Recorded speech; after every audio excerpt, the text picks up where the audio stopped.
come in and pack this room, I'll tell you.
Welcome, Oya.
days ago with the woman who said that she is no longer seeing male clients. I'm going to do this article, even though, yes, it was released in 2017. I'm sure it's still relevant. Here's why it's still really hard to get men to go to therapy. Psychotherapy was created by men to treat women.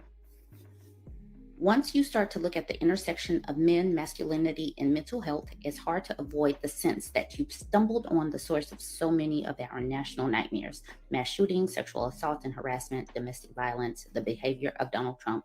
People who don't know much about this intersection don't always grasp its profound implications on our most serious social problems. Basically, psychotherapy was originally created by men to treat women, and more than a century later, it still feels like it's playing catch up. Today, while the APA has issued guidelines for treatment of a variety of specific populations, ethnic, linguistic, culturally diverse populations, girls and women, lesbian, gay, and bisexual clients, older adults, and transgender and gender nonconforming people, there are still no guidelines for the treatment of men and boys. These guidelines are in the works, and Levant expects their release in the next 2 years. One 2006 study of the APA accredited counseling training program found that only 1 in 4 included men's gender issues as part of its curriculum.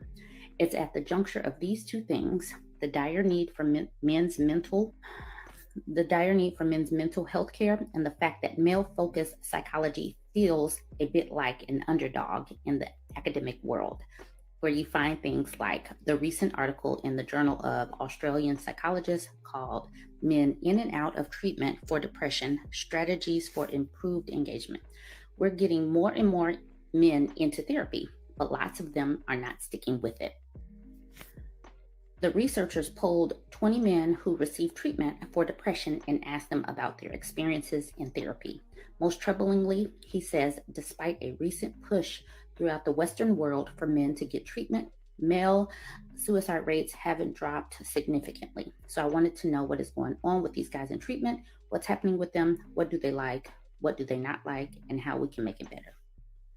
Okay, one anonymous participant used memorable language to express how transparency from his therapist would ease his distrust of the process. If you just tell me, like, dude, you're a bit messed up, you need about 10 sessions around $100 each, that's $1,000. $1,000, I'd be like, cool, bro, I budget for that. You can't imagine how good it felt to publish that in a scientific journal. There'll be a part 2.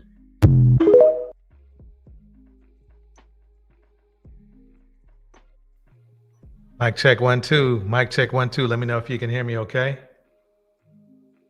On the 1 and 2, this is DJ Torch. About to get this show started. You know,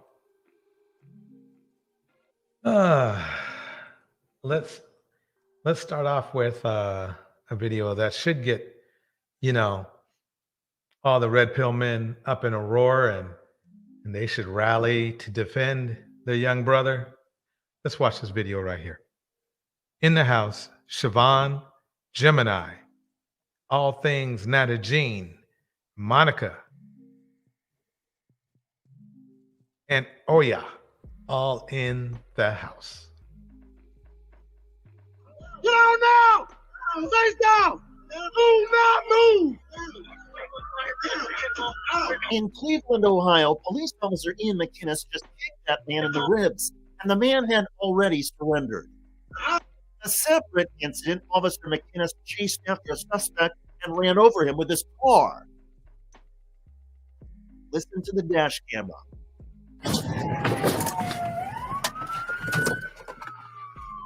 Signal 20 driver, you just struck my vehicle. He just struck my vehicle. Do not move. Shoulder hands are out. Dude's out cold, and Get him he's secured. do not move. He hit my vehicle. Do not fight. I got cuffs. On your stomach. The videos are part of nearly an hour's worth of material that prosecutors released related to this. Cuyahoga County Grand Jury indicts 11 current former East Cleveland police officers in beatings, harassment of residents. that bitch. Stop. Hang on. In this incident, police officers John Hartman and Tristan Holman attacked a suspect who had already given up. Get his ass, boy! Get his ass, boy! Look at that. Don't get this thing, mother.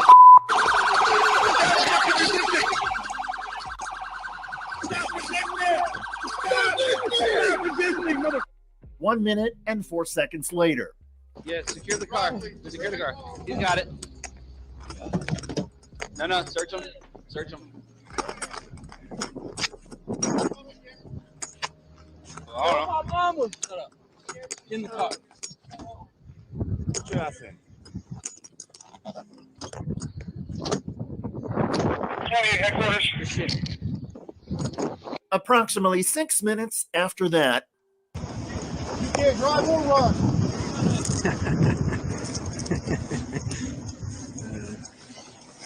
Nice little ass whooping.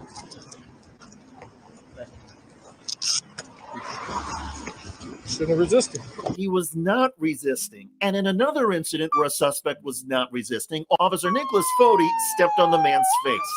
Wow. Another video shows Officer Brian Parks facing a man who had surrendered. Give me your hands. Give me your hands.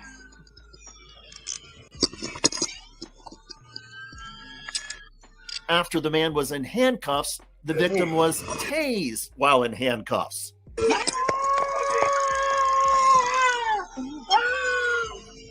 Then the victim was tased a second time while in handcuffs. I'm sorry, you have to tase me again, guys. You have to tase me. Oh, get up. Get up. You guys have to tase me. Shut up, get up. Why'd you guys tase me so many times? Why'd you? You know what's so messed up? Red Pill ain't work. Red Pill, they have no problem with this. They never report on it. They report on black women, but don't they? They report on black women. They don't report on shit like this. Their only concern is injustices with black women who are just minding their own business. Keep it going. You run. Why wouldn't you give me your hands? I gave you my hands. Get up.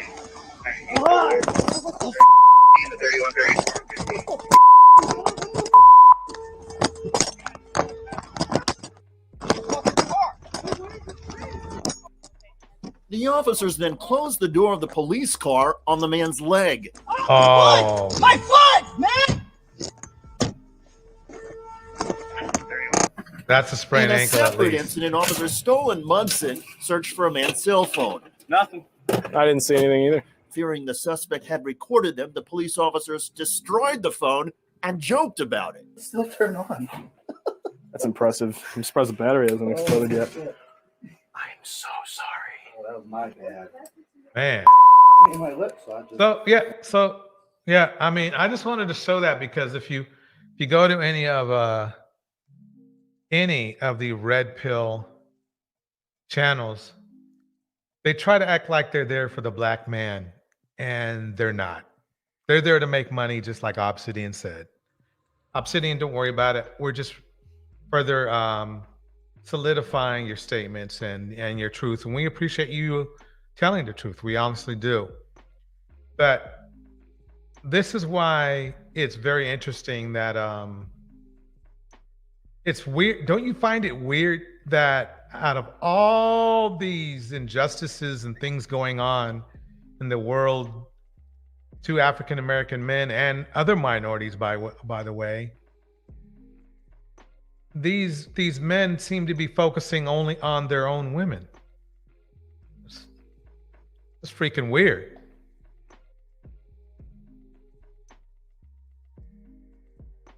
That's weird. That is just weird. It's like, why this is the situation.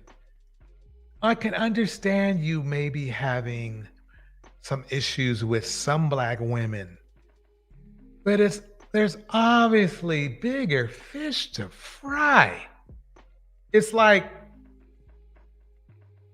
If my team is losing, the last thing I'm going to do is dish on a teammate. I'm going to focus on what I can do to win the game. You guys are barking up the wrong tree.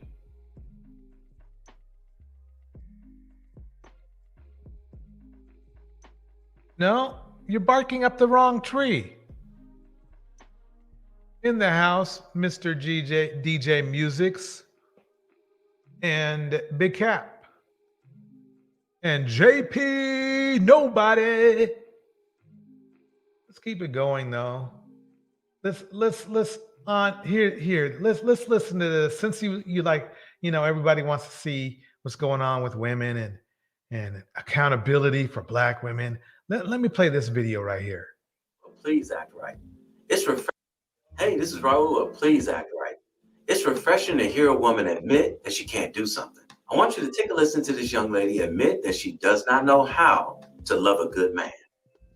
You know what's crazy is how I don't know how to properly love a man. I don't. I never really had a strong role model in my life to teach me how to properly love a man, how to properly be loved by a man. I had a couple of good men cross my path, but I haven't yet gave them a chance. But I can give a guy that don't have a job, that don't have nothing going for themselves, that is not driven, that I can give that my love or what I think what love is to this guy that don't. Yeah, she's telling the truth. The only problem is the red pill is littered with the kind of guy she's explaining. She's explaining. But let's keep listening. Don't show me nothing. But a guy that is sweet, kind, will give me the shirt off his back if he had it. That will feed me, make love to me, cherish me, call me beautiful, give me my love language, which is affirmations. I would treat him like crap. I wouldn't give him a time of day. They be trying for like 10 years, not even exaggerating. I'm 30 years old, and this guy has been trying for years, and he finally just gave up. And that's when I finally realized, like, he could have been the one the whole time. But the fact that I don't know how to properly love a good man. So I choose the bad.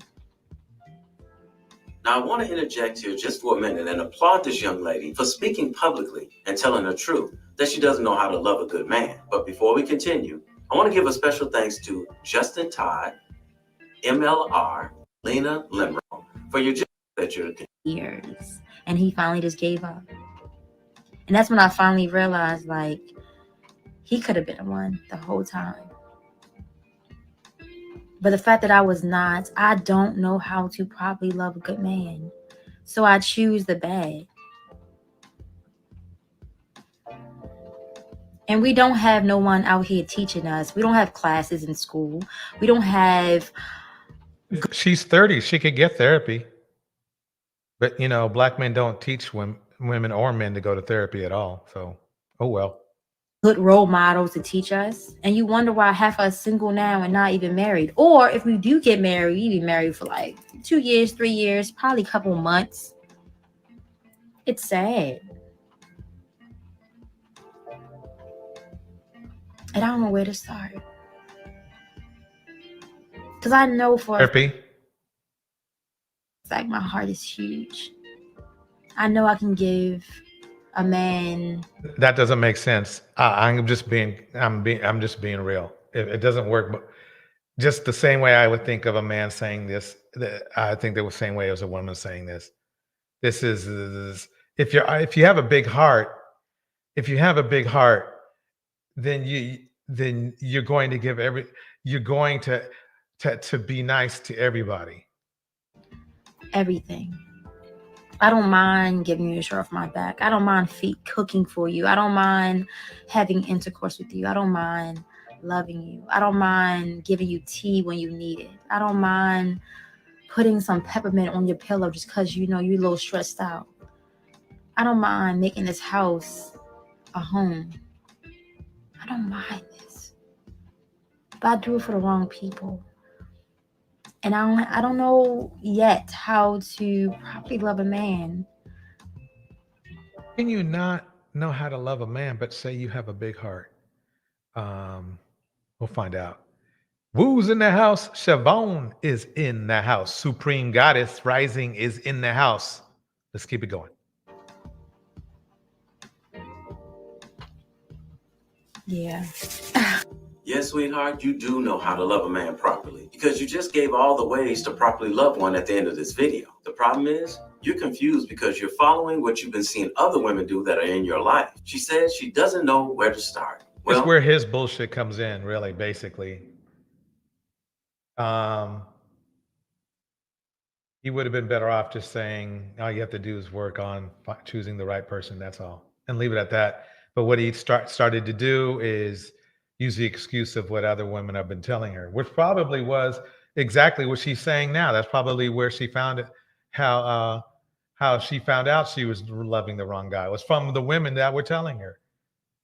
I can tell you exactly where to start. The first thing you need to do is look at the older women you're surrounded by. Nope, he was wrong. Go to therapy. Go to therapy. There's nobody, I mean, why? There's situations when it comes down to the relationship. Your grandmother, your mother, your sisters, or any other women that are close to you. Are they married or in successful relationships with good men? If not, that's where you start. You have to stop following the examples of those women. Now, let's say that those women that I just mentioned are in successful relationships and marriages with good men. Yeah, I agree, Monica. He's trying to act like he's a therapist and he's not. He's just telling you his opinion. Men, and she's still giving her love to the wrong type of guy. You're simply doing it because you're deciding to. This woman has the key to solve her. See, what he just said right there was dead wrong. People don't listen up to the wrong type of guy. You're simply doing it because you're deciding to. Nope. This is the vindictive male bullshit right here. Basically, there's always been something in childhood or something that has pointed to a person's behavior in their adulthood. And obviously it sounds like that he wants to state his own opinion instead of giving good advice. But let's keep it going. This woman has the key to solve her problems because she just explained how she would love a man that's good to her at the end of the video. However, she's choosing to give her love and affection to the wrong guy. Ever heard the saying, the first time is a mistake, every time after that it's a choice? You're simply giving your love. I haven't. It's called a pattern, though. To the wrong man because you choose to. In this video, you're clear.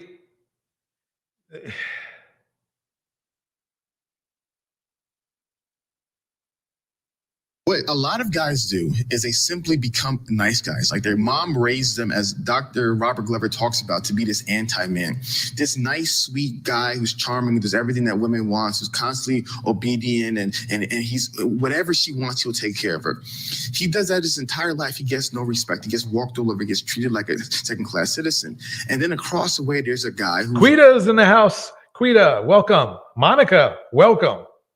Rude and disrespectful, a little bit abrasive, and he has women flocking to him. And then the nice guy says to himself, well, I'm doing everything nice. He's doing everything wrong. Right. Screw being nice. Let me be wrong. Mm-hmm. But what you don't realize is you're doing it wrong and he's doing it wrong. Mm-hmm. And so what you see is that the nice guy does everything that makes women happy, but doesn't do anything that makes women horny. The playboy does all the things that make women horny, but doesn't make women happy. But here's the difference.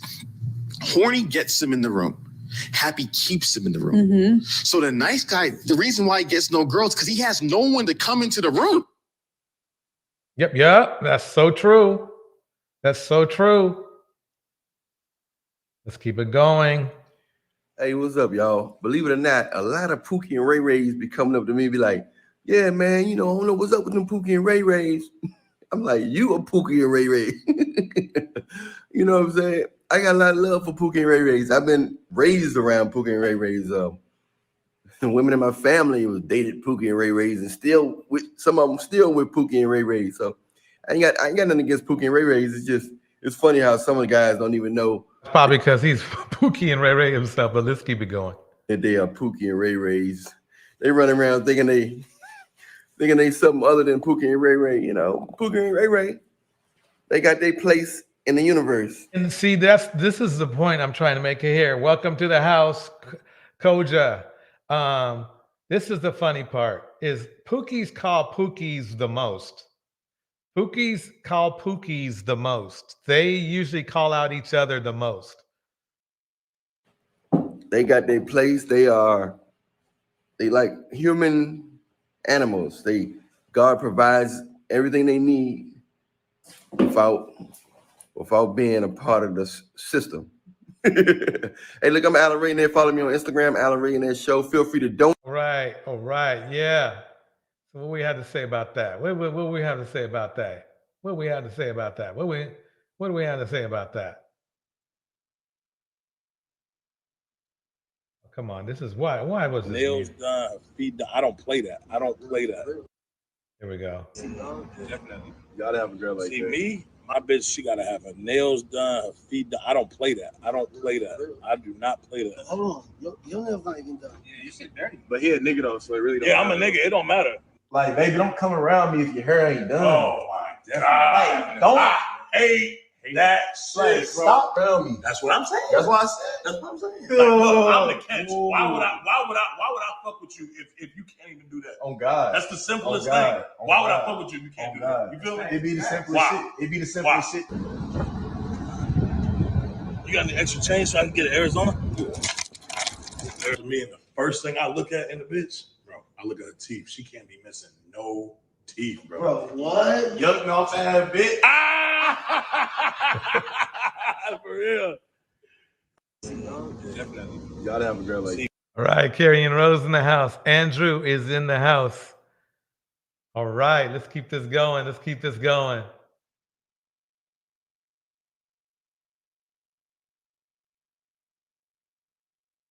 Over the weekend after she claims the father of her children set her house on fire. Well, now that man is facing charges there and an Wait, what's this? I thought you know, men were around. They're here to lead. So let's see this example of leadership. Incident. Alyssa Curtis tells us why some people say this all could have been avoided. Brianna Jones is still trying to come to grips with it all. Well, it all started by him sending threatening messages to me, and I went to the police and let them know what was going on and filed a restraining order against him. As soon as he was served, he came and allegedly cut my tires. Saturday. Wait a minute, I thought he was a good guy. I thought the good guys, you know, I thought he was coming here to bring some groceries and some clothing for his children. Wow. Wait a minute. But that's not what happened. January 14th, her house was set on fire. 30-year-old Christian King was arrested and charged for the incident. Damn, he looked older than 30. Damn. He need to leave. Shoot. But many are saying it didn't have to get to this point. King was facing charges of domestic abuse, aggravated assault with a dangerous weapon. I thought he was a nice guy. Man, I mean, but if of course it's the women's fault that this happens, though. You know, that's what they say in the red pill, right? Somehow it's the women's fault. He's lighting up this property that, in one way or the other, he's probably gonna have to pay. In Orleans Parish, when he was released on a $30,000 bail, he was required to wear an ankle monitor. Jill Dennis with Assured Supervision Accountability Program says it was starting out well. From June of 22 until January 5th of 23, everything was without event. But that changed. Man, what happened? He should have been made. They should have forced him to go to therapy. I bet they didn't. Jones recently got a restraining order against King. Assured Supervision Accountability Program, the company monitoring King's ankle monitor, says they've received multiple alerts in the past few weeks that King was violating the stay away zone. One time was around the time the tires on Jones' car were slashed. The other, when her house was set I thought he was a good guy. This is what the red pill men call a good guy. I mean, isn't this one of the guys that that beyond the Greed Attorney and all them other shows and Kevin Samuel shows and frustrating, but he's a good guy. Even though you disagree with them and they go ham in the chat. No, he can't be that. It can't be that. Let's keep it going though. Let's see what's going on here. I think I'm assuming too much. I think I'm wrong. On fire Saturday. On that night, Jones wasn't home, but watched from her camera as her house was set on fire. Baton Rouge police were able to quickly catch up to Smith and arrest him following the fire. He now faces additional charges of arson and violating the protective order. Jeffrey Smith King's... Remember now, his children could have been in the house. His children could have been in the house. Tyke Whitehead, welcome to the chat. Let's keep it going. Lawyer for his Orleans Parish charges says he is pushing for the client to have a mental evaluation as soon as... No shit. No shit, a mental evaluation. I think it's not going to come up really well. Don is in the house. Don Harden is in the house. It's possible. Alyssa Curtis, Eyewitness News. All right, King's court appearance in Baton Rouge has been delayed to Friday. He claims he never received his phone call to his lawyer. Yeah, whatever. Man. And just in case you thought it was, fake news, here's the article to show you. Here's the article. Yeah. He's a nice one. That's one of the nice guys. One of the nice guys. I'm going to put the link down in the chat just in case somebody wants to come up. There you go. There you go. Okay. I mean, so what y'all think about that? Nice guys burning houses.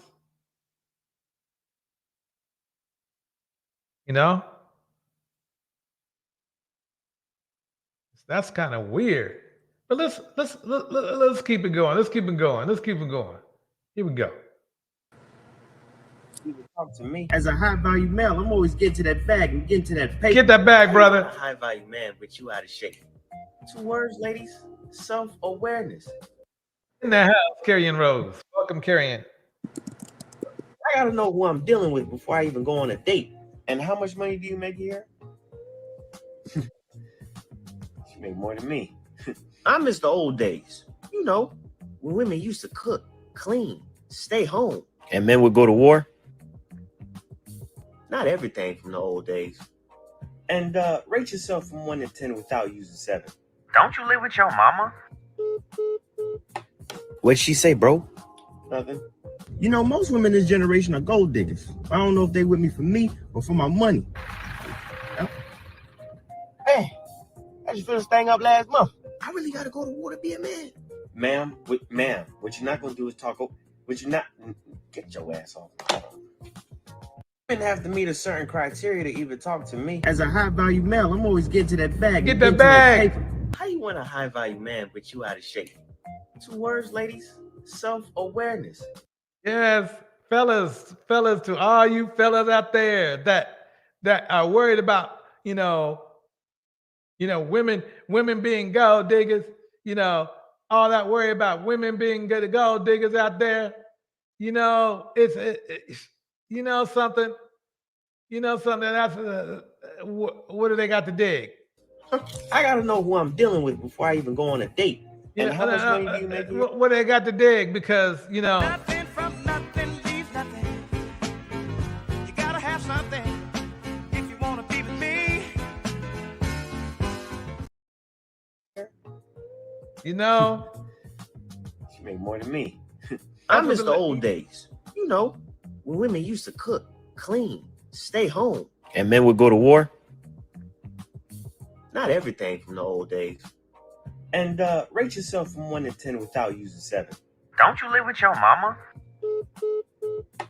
Lucifer in the house. Don Harden in the house. Ben Pareth is in the house. JP Nobody in the house. Andre Brown in the house. What'd she say, bro? Nothing. You know, most women this generation are gold diggers. I don't know if they with me for me or for my money. Yeah. Hey, I just finished staying up last month. I really gotta go to war to be a man. Ma'am, what you're not gonna do is talk. What you're not get your ass off. Women have the Right. So what are your thoughts? What are your thoughts so far, Jim? I want to go back to the article about that dude setting his children's mother's house on fire. So wait, it says ankle monitor. There's an echo. Is it me? I don't think so. Go ahead and try it again. The ankle monitor didn't stop Texas lawyer from allegedly setting ex's Baton Rouge house on fire. So dude was a lawyer. Dude was a lawyer. He was a good guy. Oh, so good guys are out here setting houses on fire that they don't know if their children are in. That's what good guys do? Yeah. So apparently that's the case. So when they say choose better, they don't mean like choose a lawyer. That's because he's not necessarily a good guy. Maybe he was trying to kill a spider. With all that damage in the house, that's a lot of damage for a spider. Yeah, I'm just trying to defend him because he's supposed to be a good guy, right? Yeah, I mean, he probably works with the lead attorney, right? He probably works with Dennis. Dennis Dennis Sperling, because it says Texas, wasn't Dennis Sperling a Texas? Yeah, I bet they know Christian. I bet they know him. A young budding lawyer. It says a Texas lawyer under separate protective orders in Baton Rouge and New Orleans menaced his ex-partner's house for days before setting it on fire Saturday. Arrest records allege an incident clocked at every step by a GPS monitor strapped to his ankle. So you have lawyers out here with ankle monitors setting people's houses on fire. Like for real? He probably knows what ankle monitors do, right? Maybe you would think. I don't know. He's a pretty big dude, so maybe he thought it was supposed to be a dispenser for food or something. And they told him it was a dispenser, but they tricked him into thinking it wasn't an ankle monitor. Okay, that's interesting, though. I just want to know what the excuse could be, for this good guy doing something like this, because usually they say something like, I don't know, she was cheating, but it was ex, so it can't be she was cheating because they were exes, right? So I'm just trying to figure out how they would justify this guy, because they can. They could do all kinds of mental gymnastics to justify why he set the house on fire, even though the kids could have been in the house.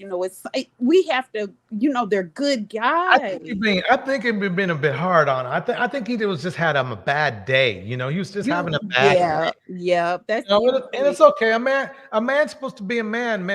Good men can have a bad temper, from time to time. Right, and they could slap a woman. A good man can slap a woman around, on a bad day. He's up for a domestic abuse as well, but I don't know about that. What Kevin said about women be lying about that and everything. Right. This is not proof. Like the house, him sitting there, that's just not proof enough that he was. I don't believe that that's proof enough. Yeah, arson though. I don't know. It could have been a lightning or something. I know the day's clear. I know there's not a cloud in the sky, but maybe it was lightning that started the fire. And he was there trying to protect it and accidentally threw gasoline on the house instead of throwing water on it. Right. And he was only stalking the house to make sure his children were protected. Yeah. Okay. Yeah. I can't, I mean, the concern about. Let me go back on that video. Maybe I should look at that video one more time. 1 second. Let's go back. We got to defend this man. You know, we got to defend him. We got to defend him. Over the weekend after she claims Okay, the let's look at the father video. of her Let's look at the children back of set the her video. house on fire. Well, now that man is facing charges there and in Orleans Parish for Why a is, separate the incident. only thing, why is he walking away so slow? I mean, doesn't he need to get more water? Right. I mean, he needs to hurry up and stop that fire. Maybe he thought the ankle monitor would start beeping if he walked too fast, even though he was like miles away from where he should have been. You know, Yeah. I don't know. I mean, this is a nice guy. This guy obviously finished last. He obviously finished last. Look at that. I mean, he's walking away from a house he might even have partial ownership of. That would be weird. That would be weird if he actually, technically, regardless who owns the house, he's paying something to them.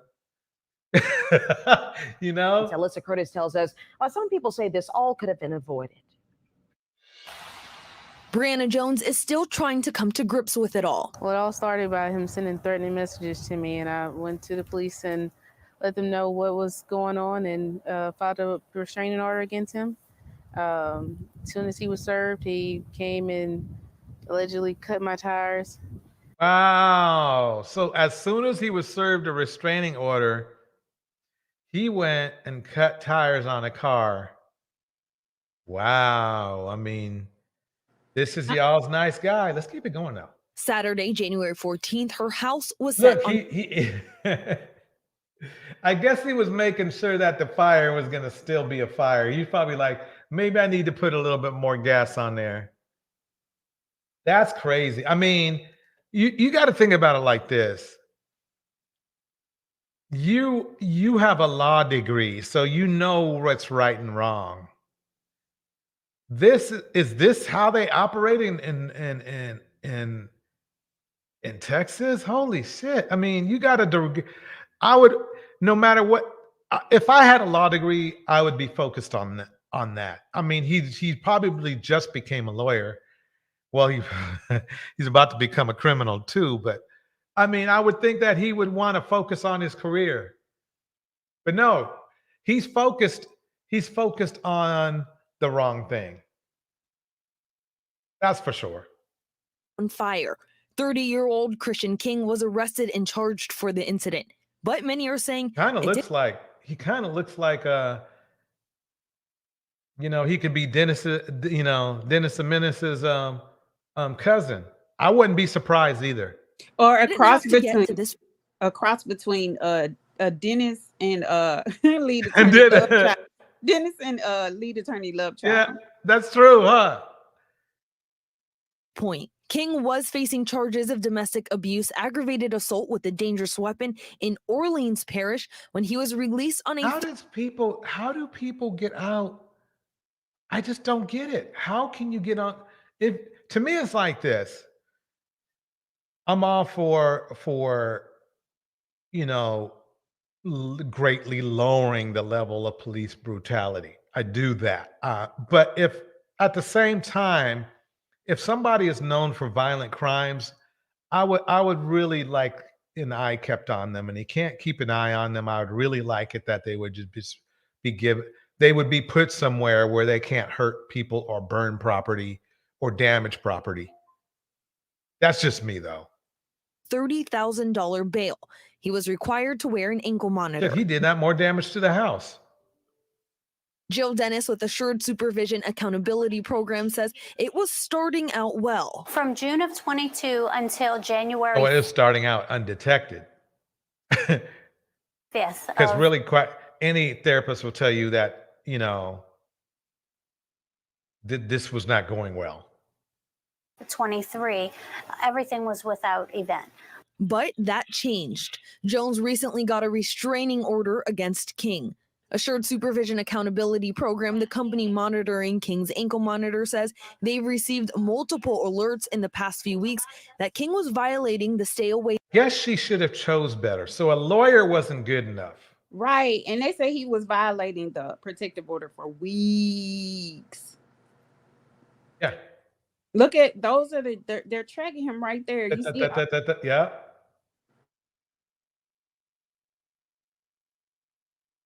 This dude here. Wait, Quita said that motherfucker looks like a mechanic. He does. He does look like a mechanic. Maybe that's why he went for the tires. So a lawyer, okay, which is how the guys say Pookie's and Ray Ray, blah blah blah. But a lawyer, now you guys are gonna tell women to still choose better, right? Still choose better. This dude lighting up houses and shit. Yeah. I know you guys weren't gonna say anything. I left a link just for anybody in the red pill to just swoop down and save this man. You know, he's supposed to be one year all right. A lawyer lighting up shit. A zone. One time was around the time the tires on Jones' car were slashed. The other, when her house was set on fire Saturday. On that night, Jones wasn't home, but watched from her camera as her house was set on fire. Baton Rouge police were able to quickly catch up to Smith and arrest him following the fire.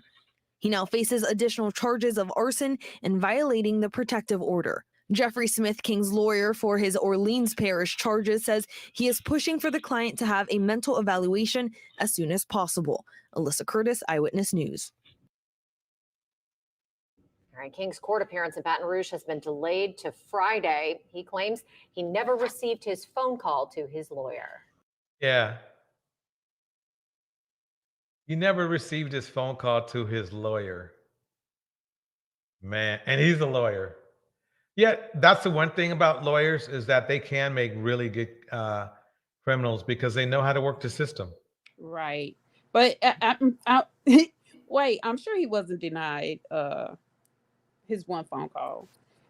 No. He strikes me as probably somebody who lies a lot. I got another one.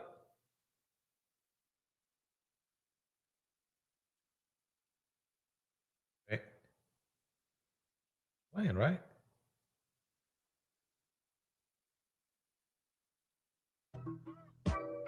I mean, you want a woman to love you and worship you. That sounds like subservience. When did I say love and worship? I said I want a woman to prioritize the time she spends with me. That's it.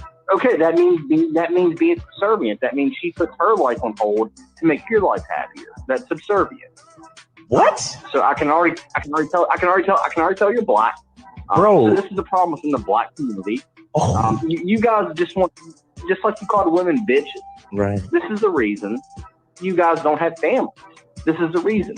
You expect a woman to be the perfect woman, to be you want a housewife without being a husband. And that's what's wrong. And you're sitting here giving dating advice to people. You're leading men down a dangerous path. You want a good wife, a lover, you get a job. You do your job as a man. Good, Ted. Ted is in the house. Quita is in the house. How dare you say that a woman should do her job and prioritize her wants to worship you when you don't do a fucking thing? If you don't provide for that woman, she don't owe you a fucking thing, dude. Not a thing. And it's simple to me because you call them bitches. You know, yeah, I'm just hanging with my niggas, fucking bitches. Yeah, that's true. He's right about that. All day, every day. Says all I need to know about you. And that's why women don't fuck with you. That's why good women don't fuck with you. That's why you have a problem dating. Because good women know you're not a good man. And you're giving all this advice. Got another point. See, a lot of men think they can fool women. Some do, most don't. You're a shitty fucking man. You're not a good pickup artist. You're not a good dater. All you do is want to fucking come and a cum receptacle. Like, all you want to do is come. That's all you want to do is come. You're not teaching young men how to, be fathers, how to be leaders. Oh, he's not. You're a continuation of the problem we have. You want to come in women and then bail. That's all you want to fucking do. You're That's what the stats say. That's what the stats say. a piece of shit. Kill yourself tonight. You're the reason I don't agree with that. black kids don't have fathers while they go to jail and while they have higher crime rate. Because you're a piece of shit. Hey guys, it's your girl Crystal, and welcome back to my channel, Chris Logic.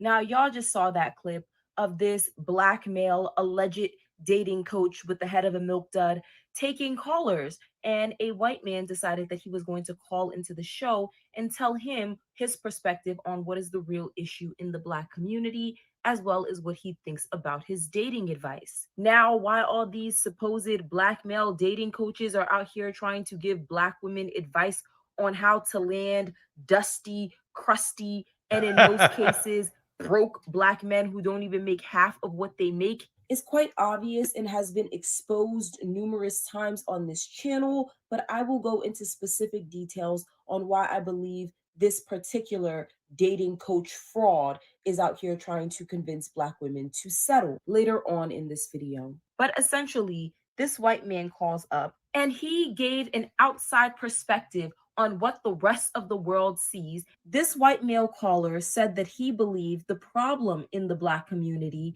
is a lack of leadership and a lack of present fathers in black households. He said from his observation, black men most of the times are constantly thinking about sex. They just want to pump and dump, and then when they impregnate the woman, they'll leave. Not just this woman with no commitment, with no marriage, they will also, in most cases, leave their children now significantly disenfranchised, because not only did you remove 50% of the household income, which black men will argue that child support makes up for, even though the average amount of child support for a black man is $300 a month, and they're constantly fighting to reduce it. You've also removed 50% of the knowledge, 50% of the learned lessons through life experiences that parents are supposed to pass down to their children. You've removed 50% of the support that the child would have had if the father even supported while being there,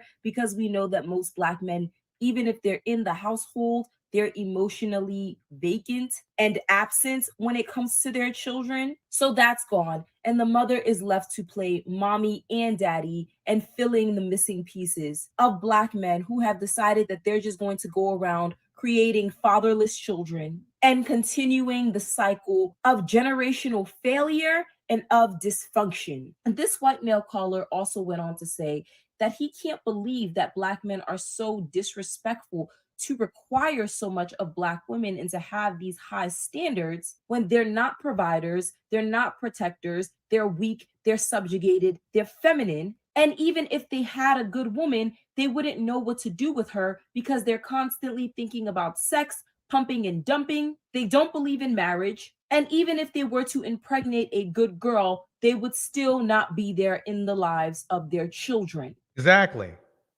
Exactly. I mean, that's exactly the thing. That's exactly the problem is, see, what they don't understand, what the red pill system doesn't realize or doesn't want you to realize is that your mindset is in such a shape that even if you met a good woman, you are in such a you're in such a pattern. She's just going to be one of the women you run through. Just like that dude, blue shirt dude. Blue shirt dude himself admitted that he ran through some good women that had good jobs and everything. He ran through them. And then you want to turn around and say, choose better. But then at the same time, I just showed you a lawyer, right? He's lighting the houses on fire. That women can't fix that kind of shit.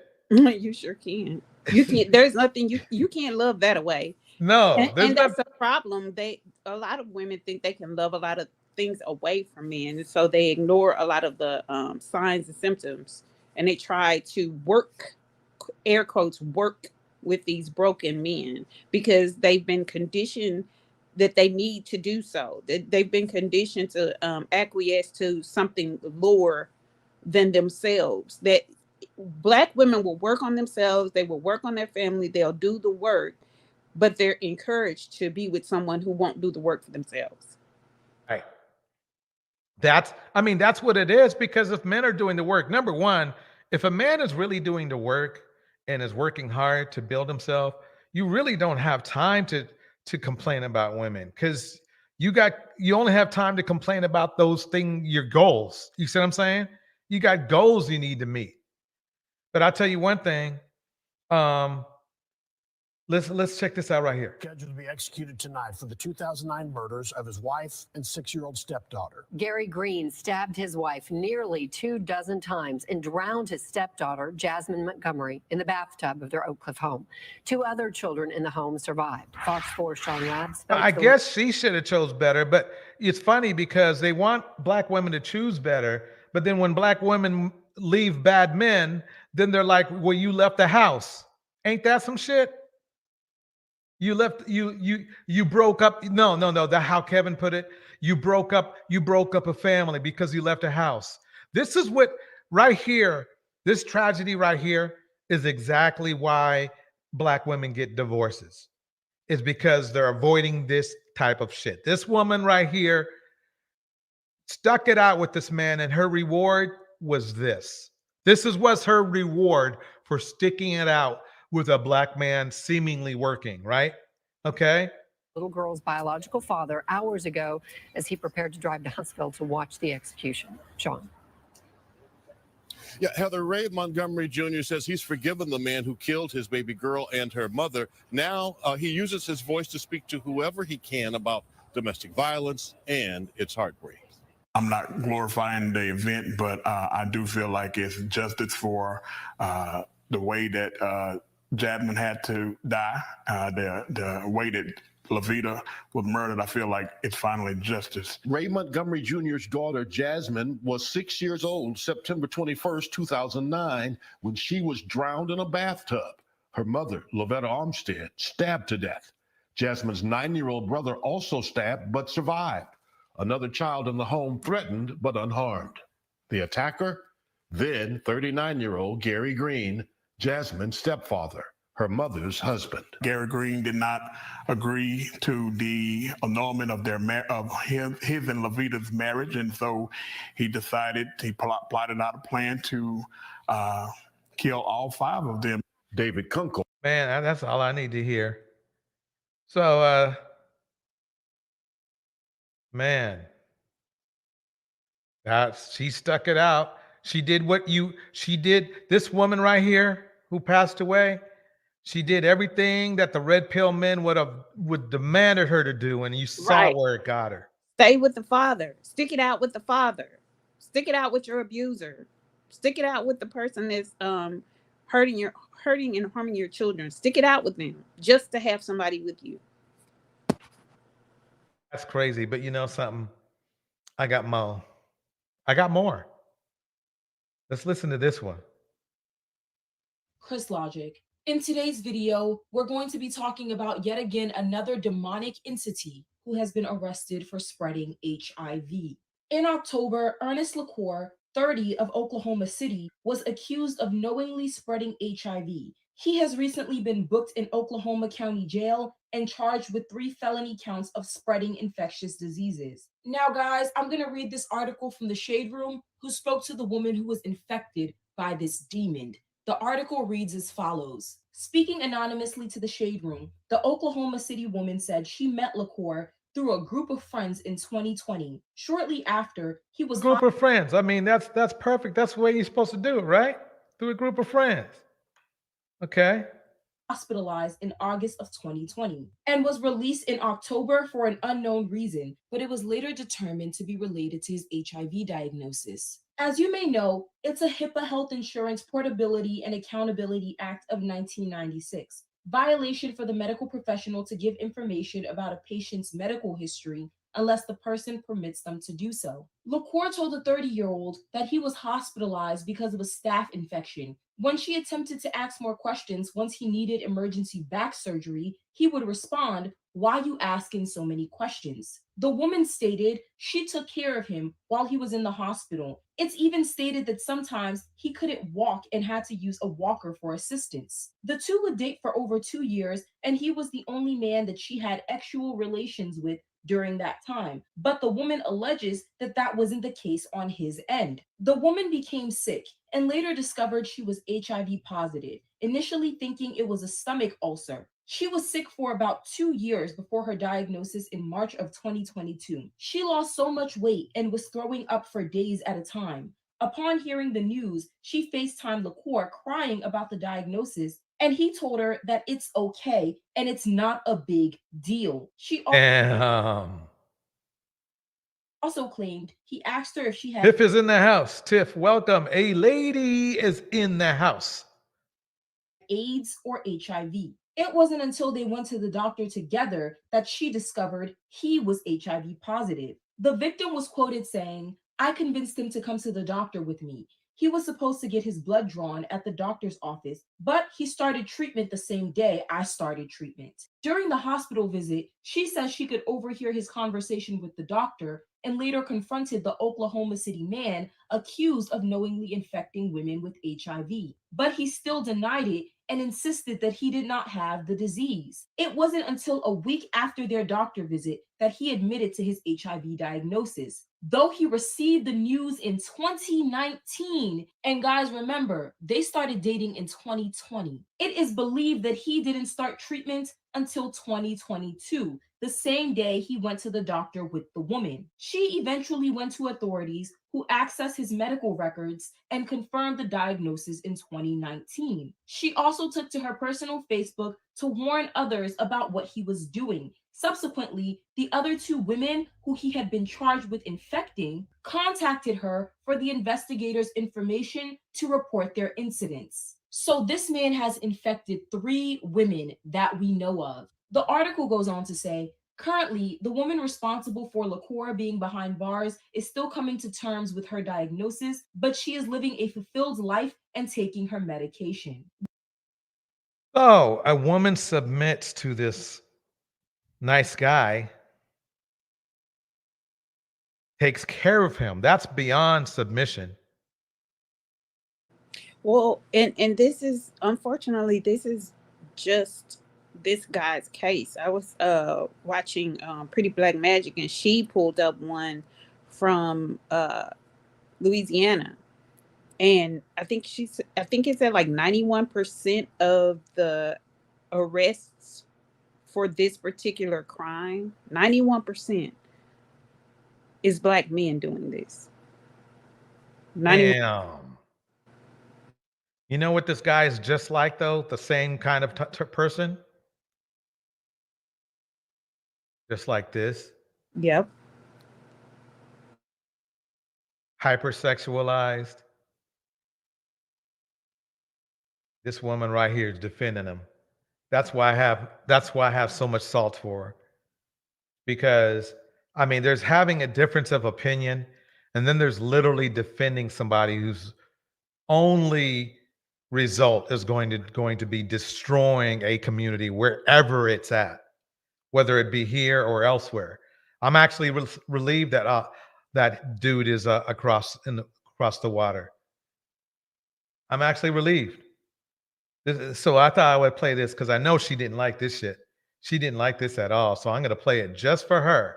Or spending time with, they're all of age and they all need to be held accountable for what they decide to do. Let's don't miss that. Even the ones in the US, if we decide to give ourselves to men, then we just decide to do so, and we have to be accountable for that. So we can't hold this man responsible for that part. Right. But again, we're talking about me. I'm talking about adding value back into women and us making different decisions. So maybe that should be a different conversation to the women that are involving themselves, instead of asking him why. Notice how she's focused on women fixing themselves and not the creep. Exactly. And women have been fixing fixing themselves, and then she's dismissive to this woman. She's completely dismissive to what this woman and the people around, the women around her, are going through as a result of these men. But she's talking about bringing value to who?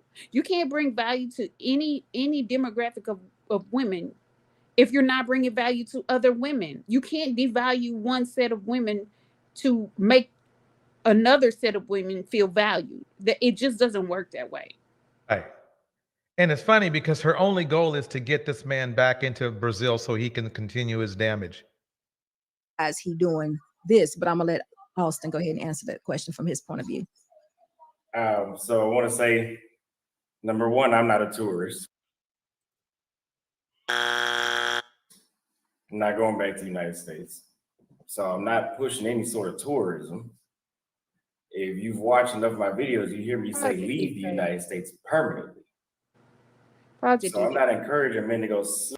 If you're a tourist until you become a citizen or a resident of another country, you're a tourist. Exactly. She breaks it down.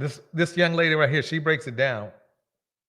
Sleep with some gringo hunter for 5 days and then go back. So that's not even what my channel's about.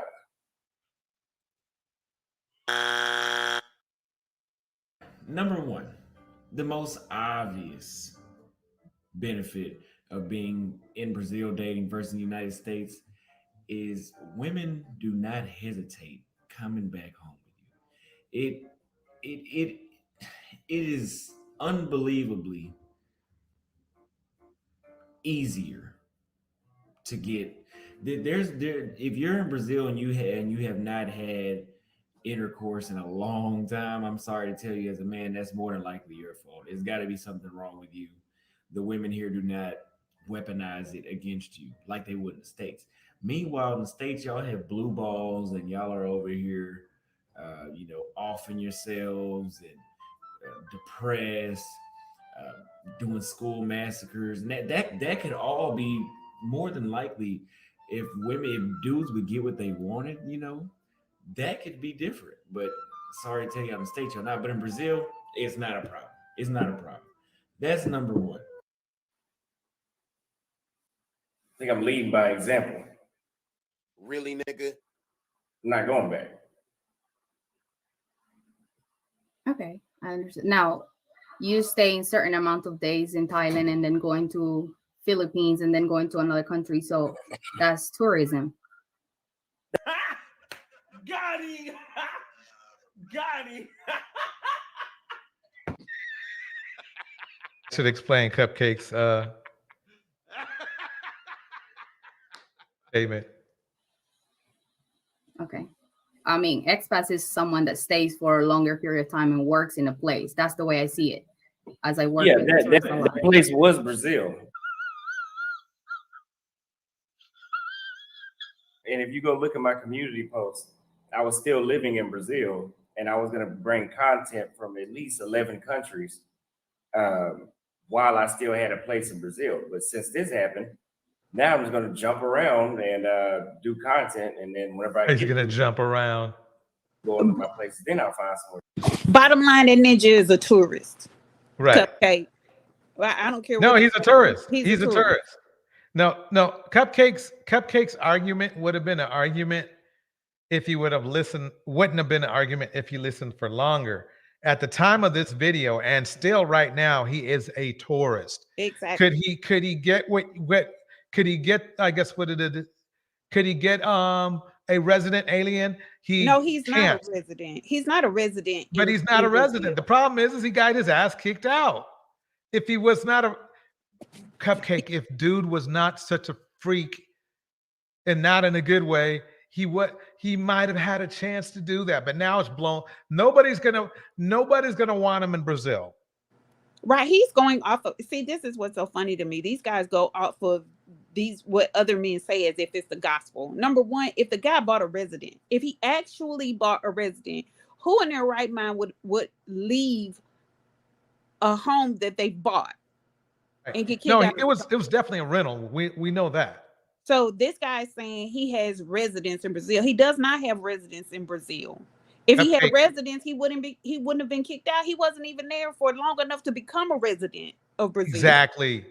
He was too busy. He was too busy, running through 50 women.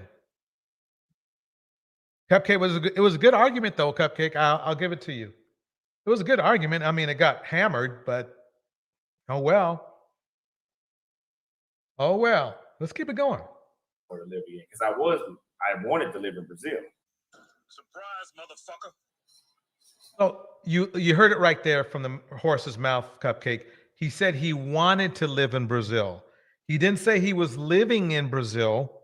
He said he wanted to live in Brazil.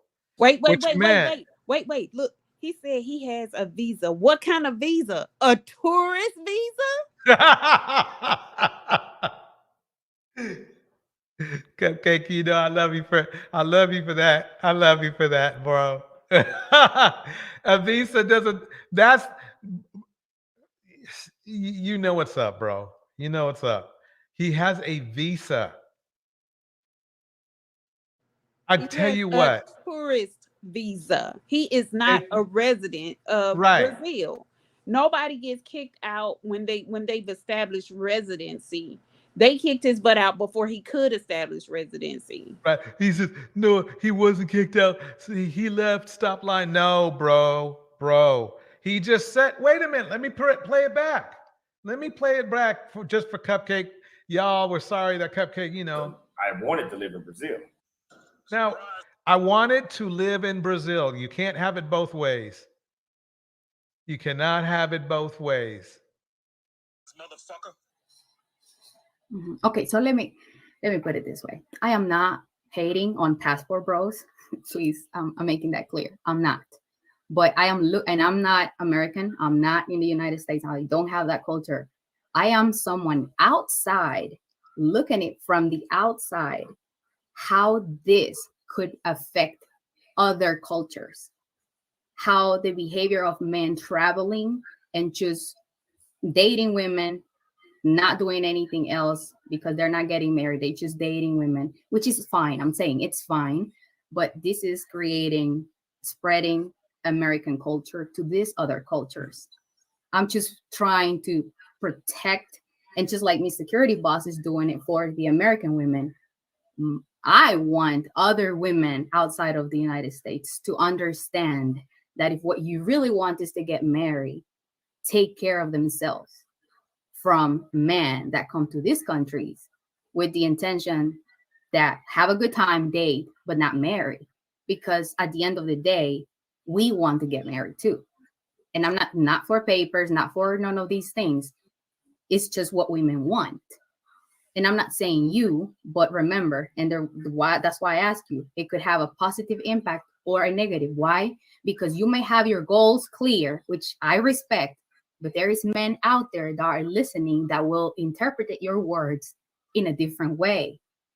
Like there's men that are saying, oh, I think I heard you clarifying this on a video, specifically saying, oh, don't think that just because you're American, you're going to be treated as a celebrity. No, you have to work on yourself. And I think you did. And I was like, I'm glad that he's saying that because it requires effort from you. Number one, the most obvious benefit of being in Brazil dating versus the United States is women do not hesitate coming back home with you. It is unbelievably easier. Got him. Got him.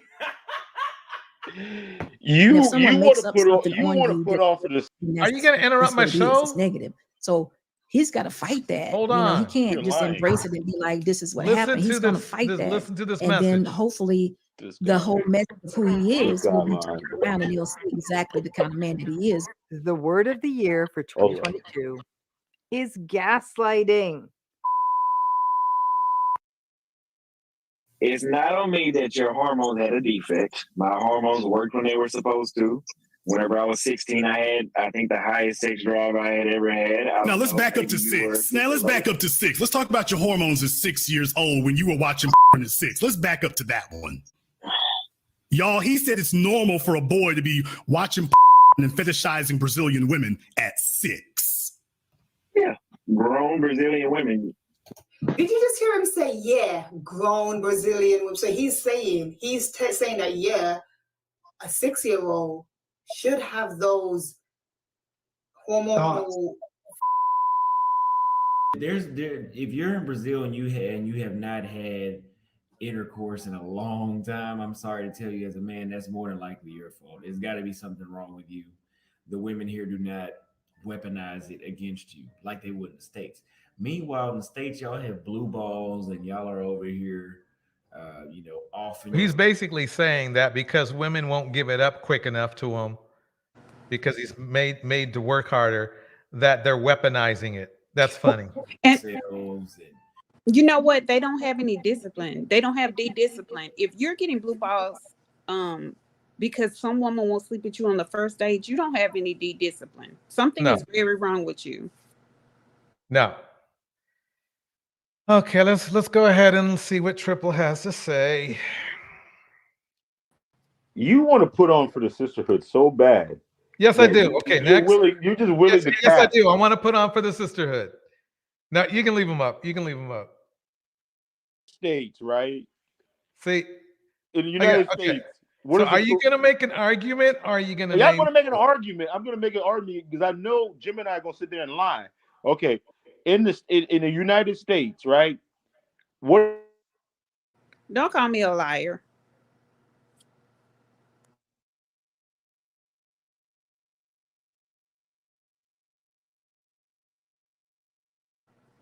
But we need a statement. We don't want we don't want accusations right now. You can make the accusations after you make your argument. You can unmute yourself if you want. He's probably still talking though. How can somebody that can get, would get a like a year lease on an apartment if they were only on a tourist visa, meaning that they couldn't be there more than 6 months? Did you see? Nobody said anything about a lease. Did you see the lease agreement? So okay. Did you see the lease agreement? Okay. So he was. So you're saying he's wait. She asked a good question. Triple. Did you see the lease he's agreement? lying about? If that's your argument, is he lying about having an apartment? Triple. Let's start with this. Did you see the lease agreement? No, I didn't see the lease agreement. But okay, go ahead. Okay. I mean, so you're saying your contention is he's lying about that, right? About what? Well, you saying that he rented an apartment? I mean, how can somebody be on a tourist visa and get an apartment somewhere? He rented a room. He rented a room. He was kicked out of Brazil. Okay. Let me explain this. I got to explain. Was he kicked out of Brazil? No. Do you want me to answer your question? Do you want me to answer your question or not? Oh my God! Because you guys are lying. Do you want me to answer your question or not? Go ahead. Okay. I'm just going to speak for here for Las Vegas. Right. Okay. We have people who come here and they might stay here for a couple days, a day, right, a week, a month, maybe even a year. Mm-hmm. It's very transient here. Right. Just like Brazil. Right. Okay. So you can rent a room day by day, or you can rent a room monthly. Okay. The word lease never came. You brought up the word lease, not us. From what I heard come out of Austin's mouth, he said he rented a room. This is nuts. The man just told you that he planned to make Brazil his home. But it wasn't. And then he was going to travel around the different countries. He messed up too quickly. Oh, He messed up too quickly. Look, come on, Triple. Let me ask you this: if you went to Brazil, would you get yourself kicked out? Do you watch his channel? Wait, no, I'm asking you a question. You got to finish my question first. Right. If you went to Brazil, do you believe you would get kicked out? What do you mean, get kicked out? Would people force you to leave? I mean, I can make that of my own. I mean, if I break some type of law or something like that, I guess they can. They can. Kick me out, or not let me in their country. Your own question, right? So, but I'm just saying. So what law did he break though? What law did he break? Obviously, if he got kicked out, he did didn't get something kicked wrong. out. He left. Like, you stop lying. Okay, so if he left, He why hasn't he left. gone He back? left Why the hasn't he country. gone He back? left the country. Why hasn't he gone back? Oh my God, because he was talking about waiting for the shit to die down. Wait, You know what? It's no fun with you, man, because you just a straight liar. Like, you're a fucking No, I'm Pinocchio. not a liar. No, you are a Dude, liar. I'm not a You're liar. Jim, let him I just use logic. Gemini, let him finish. He's on to something here. I just Let him use finish. logic. I got something. Don't worry. Let him use finish. logic. You're just a liar. That's all you are. No, I use logic. You can't talk about Jim. I can't let you talk about Jim. But what you can do is finish your statement about his you defending him. Please tell me about that. Dog, the dude said that he was gonna wait until shit died down to go back to Brazil, if go back at all. His plan was to stay. Okay. Stop right there. Stop right there. I got to retort. If I'm so wrong, let me finish. Okay, go ahead. If I'm so wrong, let me go ahead. Finish. Okay, then. So how the fuck can you, like? Why would you plan to be in a place for I guess for tourist time, and you're only on like a short visa? Why would you do that? People Why would you overspend invest? Wait, all let me that? finish. Why would you invest? Finish. Go ahead. The thing, it doesn't even fucking matter with you. Like, you guys just keep making up like. Are you done with your statement? Are you done with your statement? No, because I'm just saying, Finish your retract statement, your then. statement, because you know you're Finish the lying. statement. You know you're lying, though. Finish the He statement. didn't get kicked out. He Finish didn't the get kicked statement. out. He Finish didn't the get kicked statement. out. Okay, Finish the since you statement. say that, once you provide proof that he was kicked out, provide What's the proof. matter? Oh, you were finished. Oh, well, allow me to retort. He said in this video that we just watched that he wanted to live in Brazil and he wants to go back, but he can't. Why do you believe that? You're lying, though. He did not say that. He said in many videos he's gonna wait until shit dies down. The hell you talking Are about? you saying he's lying? I'm talking about you're lying. No. Okay. Then. I'll play the part just over like you again. said, just like I'll play the you were part talking over about again. Hey, I'll play the part over again. By example. But sorry to tell you, I'm state you're not, but states. Gringo hunter for 5 days and then go back. So that's not. If you've watched enough, I'm not a tourist. I'm not going back to the United States. You're a liar. So I'm not pushing any sort of tourism. If you've watched enough of my videos, you hear me say leave the United States permanently. So I'm not encouraging men to go sleep with some gringo hunter for 5 days and then go back. So that's not even what my channel is about.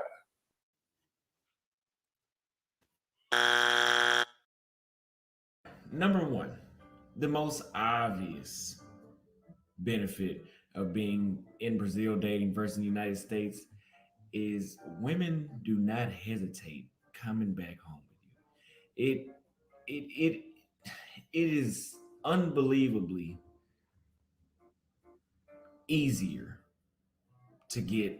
If you're in Brazil and you have not had intercourse in a long time, I'm sorry to tell you, as a man, that's more than likely your fault. It's got to be something wrong with you. The women here do not weaponize it against you like they would in the States. Meanwhile, in the States, y'all have blue balls and y'all are over here, offing yourselves and depressed, doing school massacres, and that could all be more than likely. If I think I'm leading by example.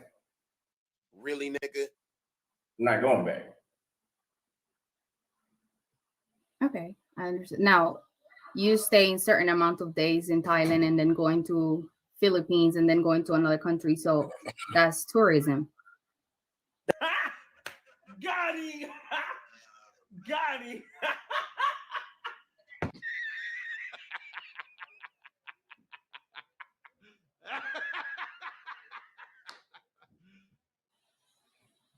Okay. I mean, expat is someone that stays for a longer period of time and works in a place. That's the way I see it. As I work Yeah, with that place was Brazil. Place was Brazil. Was exactly.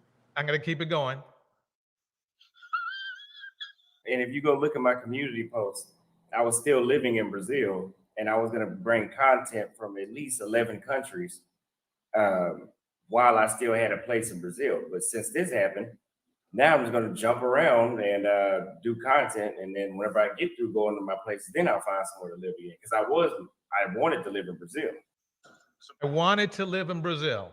Okay, just like you showed me, you said show the lease. Show me where. Wait. I want to ask you something else too. Wait, DJ, he's not acknowledging what was just played. Yeah, that's a good point. Because he didn't. You proved me right. Because this motherfucker said. We proved you wrong, idiot.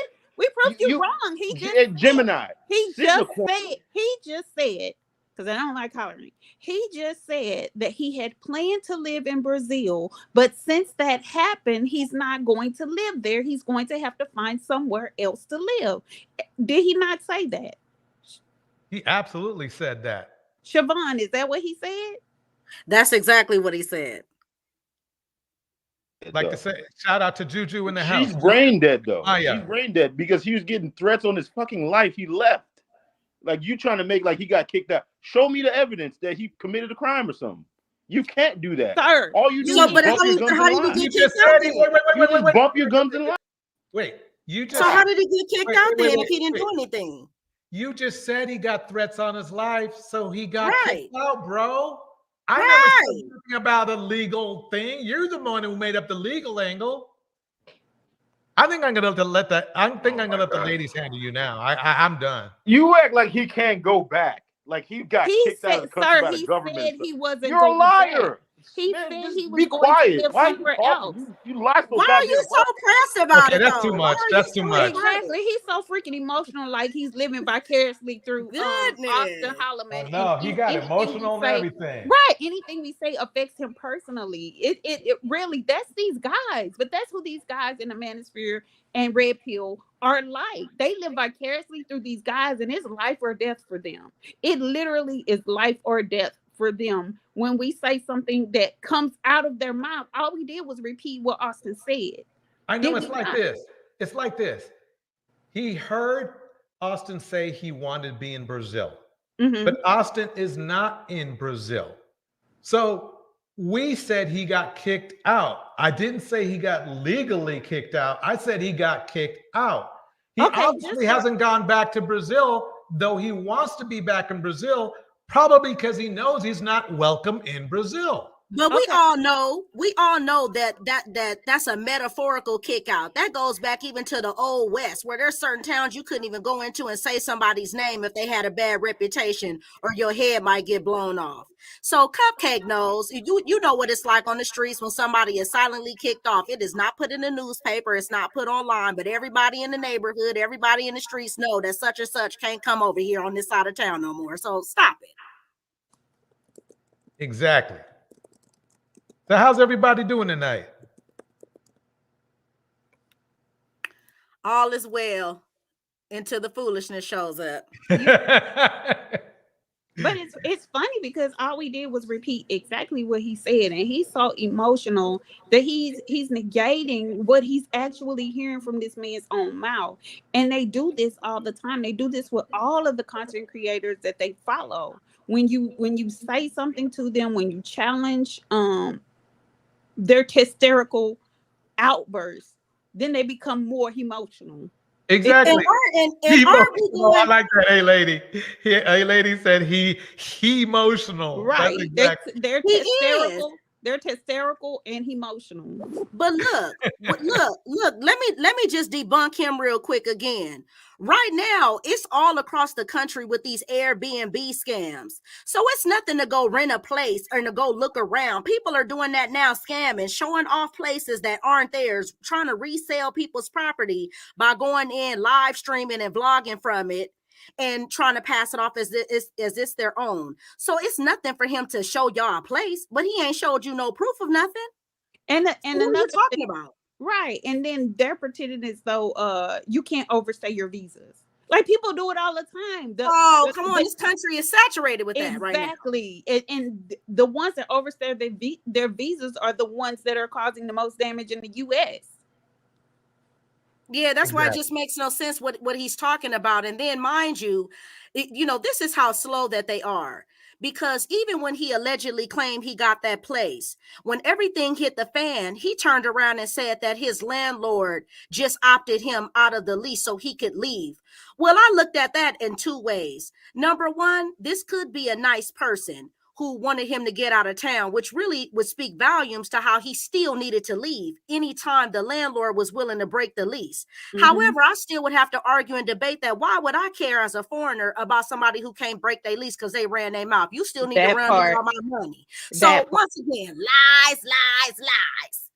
With no alibi. He lied in the video I just played. Austin lied in the video I just played. He said, "Oh, I'm not trying to tell people," because he was trying to make the argument that he was he was inviting men to come over to Brazil, not for sex. And then that's why I spliced the two videos together to make that point. So either way, they're just stacking lies on top of each other.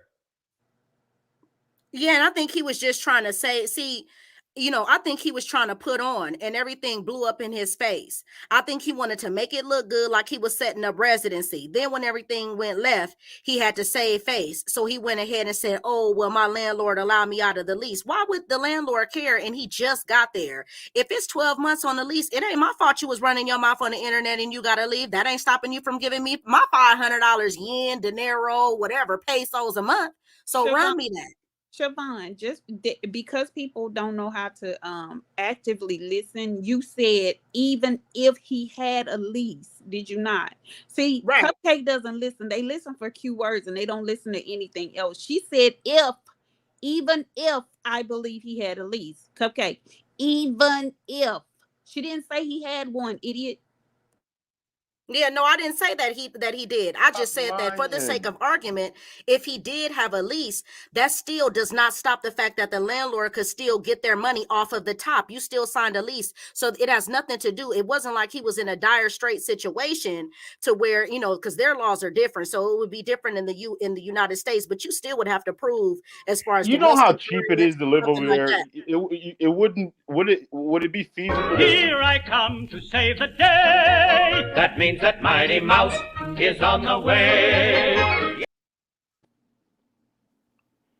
You just admitted it that he had a lease, and now you. I didn't say he had a lease. I said even if he did, he didn't show proof of a lease. He never showed proof. He said this.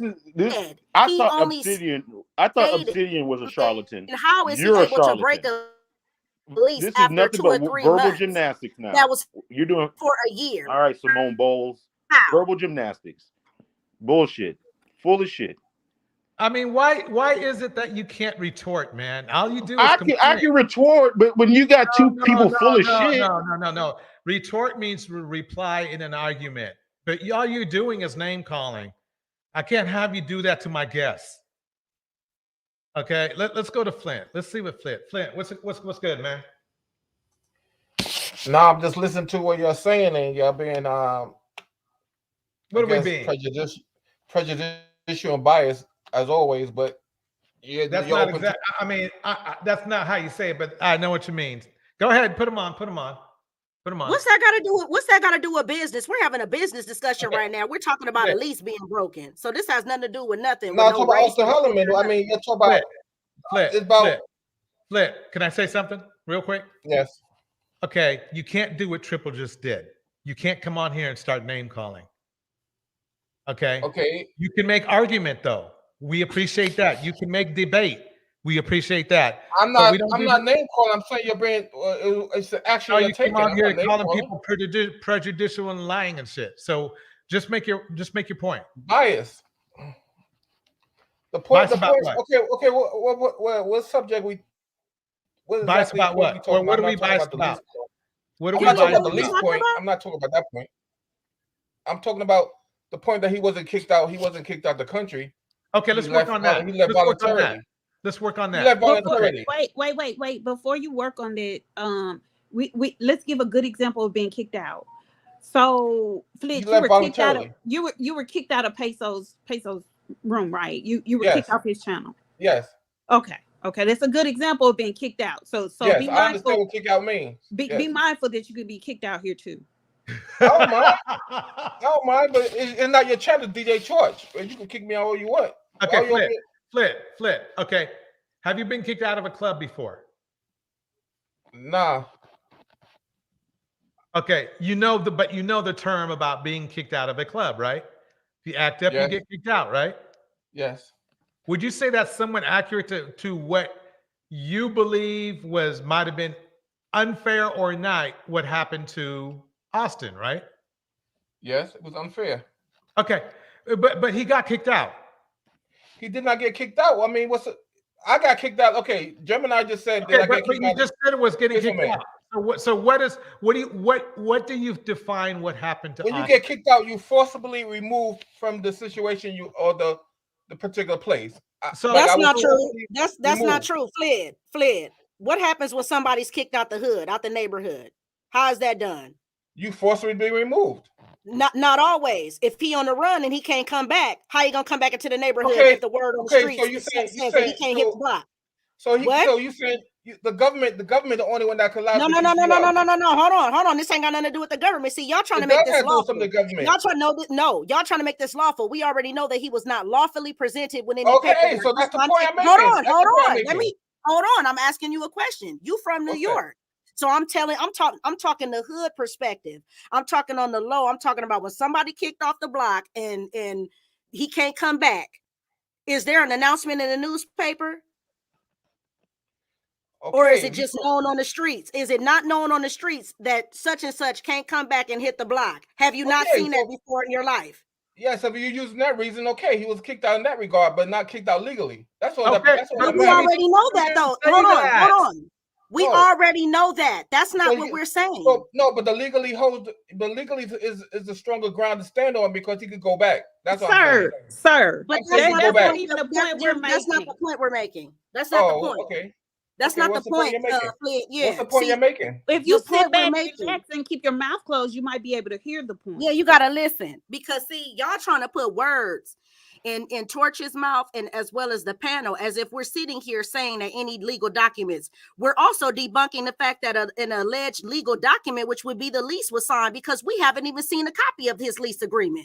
So, and you got Triple coming in here swearing up and down it exists. So if we're talking about legalities, then there's no legal paperwork to represent nothing. So what are you talking about? That's why I said this is all hearsay. But one thing we do know, because this hit the public, is that yes, this was a form of him being ousted, because we all know that there's a micro level of someone being put out of a community. And in this case, he was put out. It was not lawful, but he still was put out to a certain way anytime he left. Why did he leave then if he didn't feel like his life was threatened or something could go down while he was still there? Why didn't he stay? Siobhan, I understand your point, but I also do know that in the past there had been expats that actually been kicked out of the country. What's your point? We're talking about This has nothing to do with him. Yeah, but we're talking about Austin in particular. See, that's what I'm saying. Let's stick to the subject at hand. All these other people, that's a separate topic. We're talking about him in particular. So that's why I was bringing this up, because see, it's interesting how street cats are coming in here and y'all acting like y'all don't know what it's like to be put out the hood. Like, come on, let's be real here, because these countries aren't even governed by United States law anyway. So we couldn't even try to put our laws up against theirs anyway. So we're talking about what goes on worldwide, and that's called yes, you can be ran up out of somewhere. They did it in the Wild Wild West. Was there any post-it notes? No, you already knew you couldn't even walk in certain places and speak somebody's name, or it might go down. So let's be clear, that's been going on since the history of time, before there was even an established authority. This goes back to barbarianism, piratism. This is life. You can get put out. You can be eliminated. And not only that, the man said himself he wasn't going back. Exactly. And so if he wasn't kicked out or he didn't feel like he was put out, why wouldn't he go back? But he also said later on that he's gonna go back. Answer why he wouldn't go back. He also said later on that he'll go back. At that moment, he said. At that moment, But he said, has he gone back? But has he gone back? What he said he's gonna do. Only been 2 months. Only been 3 months. But he ain't been back though. But he ain't been back. But no timetable. There's no timetable. You're But he ain't been back. But he ain't been back. Once again. Okay. Let's move I forward. understand that. I, You're keeping count. I cannot deal with the remedial stuff. With these Let me play this over. Let me play this over for Flit. Flit, this is one of the reasons he got kicked out. Listen closely. Number one, the most obvious benefit of being in Brazil dating versus the United States is women do not hesitate coming back home with you. It is unbelievably easier to get. If you're in Brazil and you have not had intercourse in a long time, I'm sorry to tell you, as a man, that's more than likely your fault. There's got to be something wrong with you. The women here do not weaponize it again. Now, Flit, my point is this, and then we are going to move on. If a man is throwing this kind of language all over the world, and this is going to impact the locals' mothers, daughters, sisters, aunties, etc. You have to understand, because you said it was unjust that he got kicked out. You have to understand the impact of this. This went everywhere. He promoted this everywhere. So now a bunch of freaks and creeps are going to get on planes and go, okay? They're going to go to Brazil solely for sex because of what this young man said. And this is the type of guy you want to defend. What does that say about you? Not only you, but I'm saying this to everybody out there in the internet world too. What does that have to say about you? Is it legal? Who knows? Is it moral? No. But you want to rally behind this. You want to rally behind this. Say all that greasy stuff you were saying in the back chat, Flit. Go ahead, Clit. Is this DJ Torch? You letting your channel be run by these? I don't know. I ain't gonna say no names, but at the same time, is your channel or Gemini's? Because what's the name of my channel? What's the name of my channel? I subscribe to you. I didn't subscribe to Gemini. No, what's the name of my channel? DJ Torch. No, what's the name of the channel? The full name. DJ Torch. What? I mean, DJ Torch. Let me see. Hold on. DJ Torch Live Network. Exactly. I'm a network. But you. And I'm networking. Gemini kick me out at any given time when I'm just talking, then that's wrong.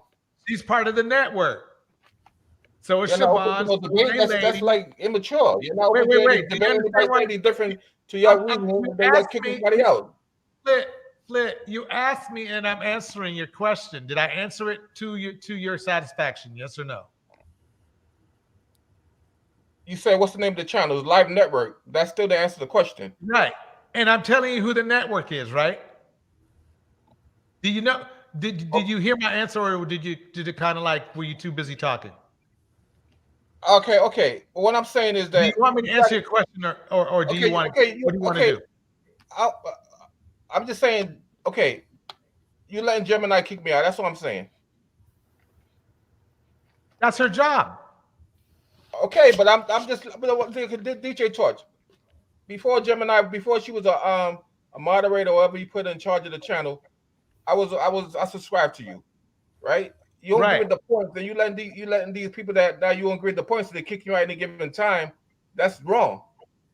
Because a helpful debate, you let people talk. If she kicked you off, you wouldn't be here. Bitch, you ain't here tattletaling on Gemini. Like, come on, you in the back chat talking all reckless. Why don't y'all just learn how to have a conversation? This isn't a big deal. Austin Holloman ain't paying my bills. Neither am I taking care of him. This is a conversation in a discourse we can have back and forth. Y'all going hard and y'all going in. I think y'all really want these dudes to be y'all heroes or something No, like no, that. it's not. Y'all lacking heavy. Y'all lacking heavy. It's that y'all keep on talking about Austin Holloman. I don't even subscribe to the dude. I don't watch the dude that much. To tell you, I don't watch none of his channels. But at the same time, I agree with let the young man live his life and mind your business. That's what I think. But nobody's saying he shouldn't live. No, we're not even talking about how he shouldn't live his life. He have a right to say whatever he wants to say. Do you have a sister? Flint, do you have a sister or a daughter? I have a sister. Yeah, I have a few sisters. Okay, so you're fine with Austin just running through them then, right? You would be happy just offering them up, right? They're a little too old in his age. They're not his really type. No, I'm not talking about that. I'm just saying if he wanted to, he could just run through them, right? You'd be good with it, right? Well, my sisters sleep with whoever they want to sleep with, so I guess. No, so you're saying that's okay. So if he wants to run through them, you're willing to, even though he treats them like shit, you're good with it. You're fine. Yes, I'm fine with it. Let the man live his life. Whoa. Okay. I'm good. See, folks, are you the police? This is a problem in the community right here. Yeah, that is. That's turn a blind eye at every twist and turn. Don't care about nothing. Everybody can do whatever they want to do. It's everybody's world. They might as well just live in it and wonder why we have the issues that we have in the community. Well, if you don't care, then what you doing hitting the panel, windmilling and patty caking for it? Then obviously you are concerned. I'm patty caking because I don't want to make no reaction videos. And I'm saving y'all for doing that. Because I would just how you saving us? How you saving us? Wait. Because that's not my type of thing. Even when I go on Raise, where I have freedom of speech, I don't get kicked off. I could be right and then break down your points on his channel. If that's the case, but I don't do it. I keep quiet. But you're making me want to do that. If y'all keep on talking about Jenny. But wait a minute, what that got to do with being our savior though? You just came in here and said you are Lord and Savior now. Like what? Really? I'm not your Lord and Savior. What are you talking about? You just said you the Savior. Who you saving? I'm not saving anybody. You just said you saving us. You came in here to save us. That's what you just said. I'm saving yours for your breaking down your points and making you and then breaking down your. In what way? You haven't saved. If anything, this ship been sinking since you got here. So what you mean? We don't have no life rafts here, so it don't look like nobody gonna make it messing around with you. So what you mean? So who you saving? I'm just waiting for him to finish talking about me the way he was in the back chat. Right. Yeah, all that in the back chat. Flip, I do have a question, Flip. Have you released a video, yes or no? No, Torch. I'm working on things. That's what are you talking about?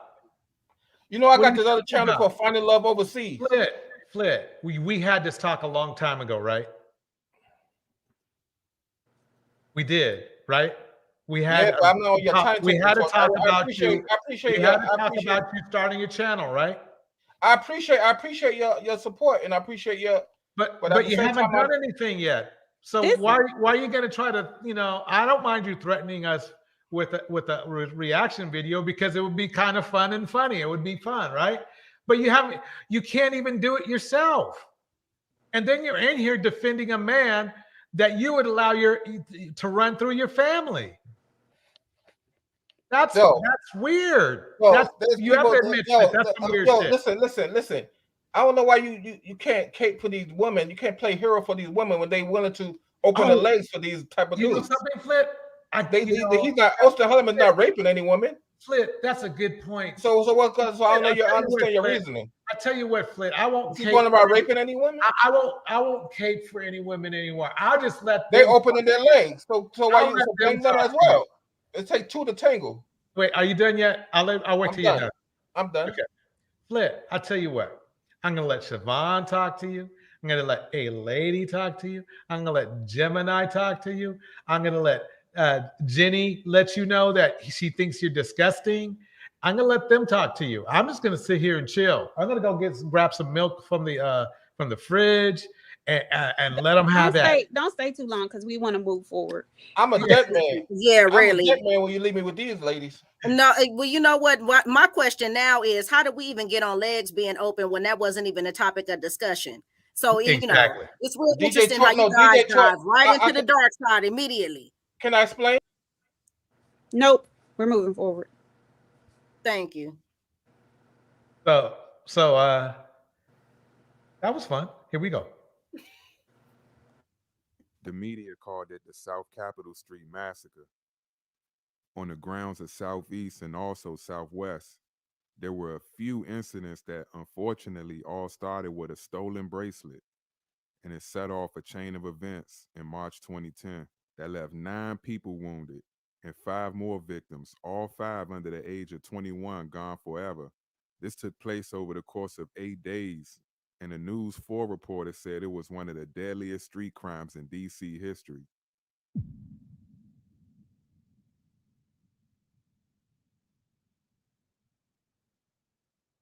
Because they had lost their precious Tavon. There's really no words for me to say. He's gone, and I just hope they do something about all this violence. The trial begins today for a shooting spree case that started over a bracelet and ended with 14 people shot over an 8-day period. And new details tonight on the South Capitol Street murder spree from one of the confessed shooters himself. What led up to the March 30th massacre on South Capitol. Nathaniel Sims returns to the stand tomorrow to tell the jurors how he was the man standing with the AK-47 March 30th, 2010, spraying young people he didn't know. Well, today is the sentencing for 5 men convicted of one of D.C.'s deadliest crimes. John Gonzalez live outside of D.C. Superior Court. So many people here at court that they had to provide an overflow room. Now, this all has to do with one of the most violent series of shootings ever in the district. At least 3 shootings involving drive-by retaliations between 2 groups. One shooting taking place at the funeral of one of the young people killed. Now, 20-year-old Sanquan Carter, his 21-year-old Orlando, Jeffrey. Now, this is why white people don't have a lot of patience. They don't have a lot of sympathy. They don't have a lot of empathy for black people when we won't address this. You don't have black guys on here addressing this at all. They're too busy trying to clean up women when they're killed every 2 hours by some dude that looks just like them. But they won't talk about this thing, which is riddling them, rendering them more deceased than it's rendering us. Even though they're killing us every 4 I agree with that, Gemini. I agree with that. They're killing one another every 2 hours. And so you don't have this subject being addressed by and large because they're too busy focusing on people who are doing good by themselves, who are going out there making their life and cleaning up their acts. Are there women who are just like these guys? Of course there are. But by and large, black women are doing the job. They're putting in the work. They're taking care of their children and they're moving forward. And you cannot force a demographic of women to slow down and acquiesce to a group of men who can't keep up. Exactly that. And look at how this is a picture of 5 men, but if you look at all their eyes, it's the same man. Dead. Yeah. But you know, always going to go back to the woman because she's the one that raises more likely these from single one. Oh my God. So where was the father? If it goes back he to probably, the women, he probably got kicked out. He probably got kicked out the house. Wait. No. If he got kicked out of the house, that means that he can no longer take care of his child. That renders him disabled from taking care of his child. I agree with you. I agree. Oh, can I say this though? It doesn't matter. Let me just say this. It doesn't matter if he left the home. His lack of presence still is what contributed to raising these children. You're right. Okay. I want to play this real quick for Flit since he seems to forget, for either missed it or forgot it. Go ahead. Okay. So Flit, this is what happens when this woman sticks it out with a, let's say, the nice guy or the guy that you're saying that, when black women, should stick it out for, right? Because you believe in Kevin Samuels, right? Nah, I kind of caught your point. I don't agree with that. That he was abusive to stick it out. No, of course not. Okay, so okay, I that. really like Kevin Samuels. I'm not a Kevin Samuels fan. I don't like the dude. The same kind of reason I don't like him that he was disrespectful to black women. I don't like how he was disrespectful. But you like Austin, and Austin is a Kevin Samuelite. I don't know. Actually, he's young, so he don't know who he's a fan of. He just going with the bandwagon. Okay, so Austin's just going with the bandwagon. I mean, I could go on Obsidian, I could go on all these guys and say the same thing I'm saying to you. I don't like the guy, and I would tell them the reason why. I don't care what these guys think at the way, because he's disrespectful. You can't be talking about, calling women. It's good to be polite and try to be, don't bring nobody down. Wait. Like average at best. Don't make her feel that. Don't make her feel that. Even though she might look average, but don't say it to her to make her feel bad. So he shouldn't be calling her fat when he's never seen her. So he shouldn't be calling her fat when he's never seen her, right? I agree. Yeah. Right. Oh, so why did you do it in the back chat to me? I didn't call you because you called me Clit. You called me Clit. Cause a lady called me Clit. Okay, a lady did, but did I? I didn't call you fat. I called a lady because she said Clit. She said, what kind of country you travel to? So somebody disrespect me, and then I always disrespect when somebody disrespect me. That's all. I never go on the defense. Always on offense. Mm-hmm. I mean, I'm always on the defense, not on offense. I don't be insulting nobody. No, you said it right the first time. Let's move forward. Okay, Flit, I do have a question for you though. In reference to these types of men like this and these guys right here. If your community was filled with these types of men, which unfortunately many are, wouldn't you think that a black woman should be a lot more cautious to get with the men like these? To not get with men like these. But to see, I was talking to BA in the back chat and some other friends of mine. We were talking to these women love men like this. You know why? Because these men are considered alpha males. Your women love alpha males. Guys like me. So you're saying that these are alpha males? Yes, because they consider alpha males. Why are they considered alpha males? Those who they women like that. It's like sexually pleasing, appetizing to women.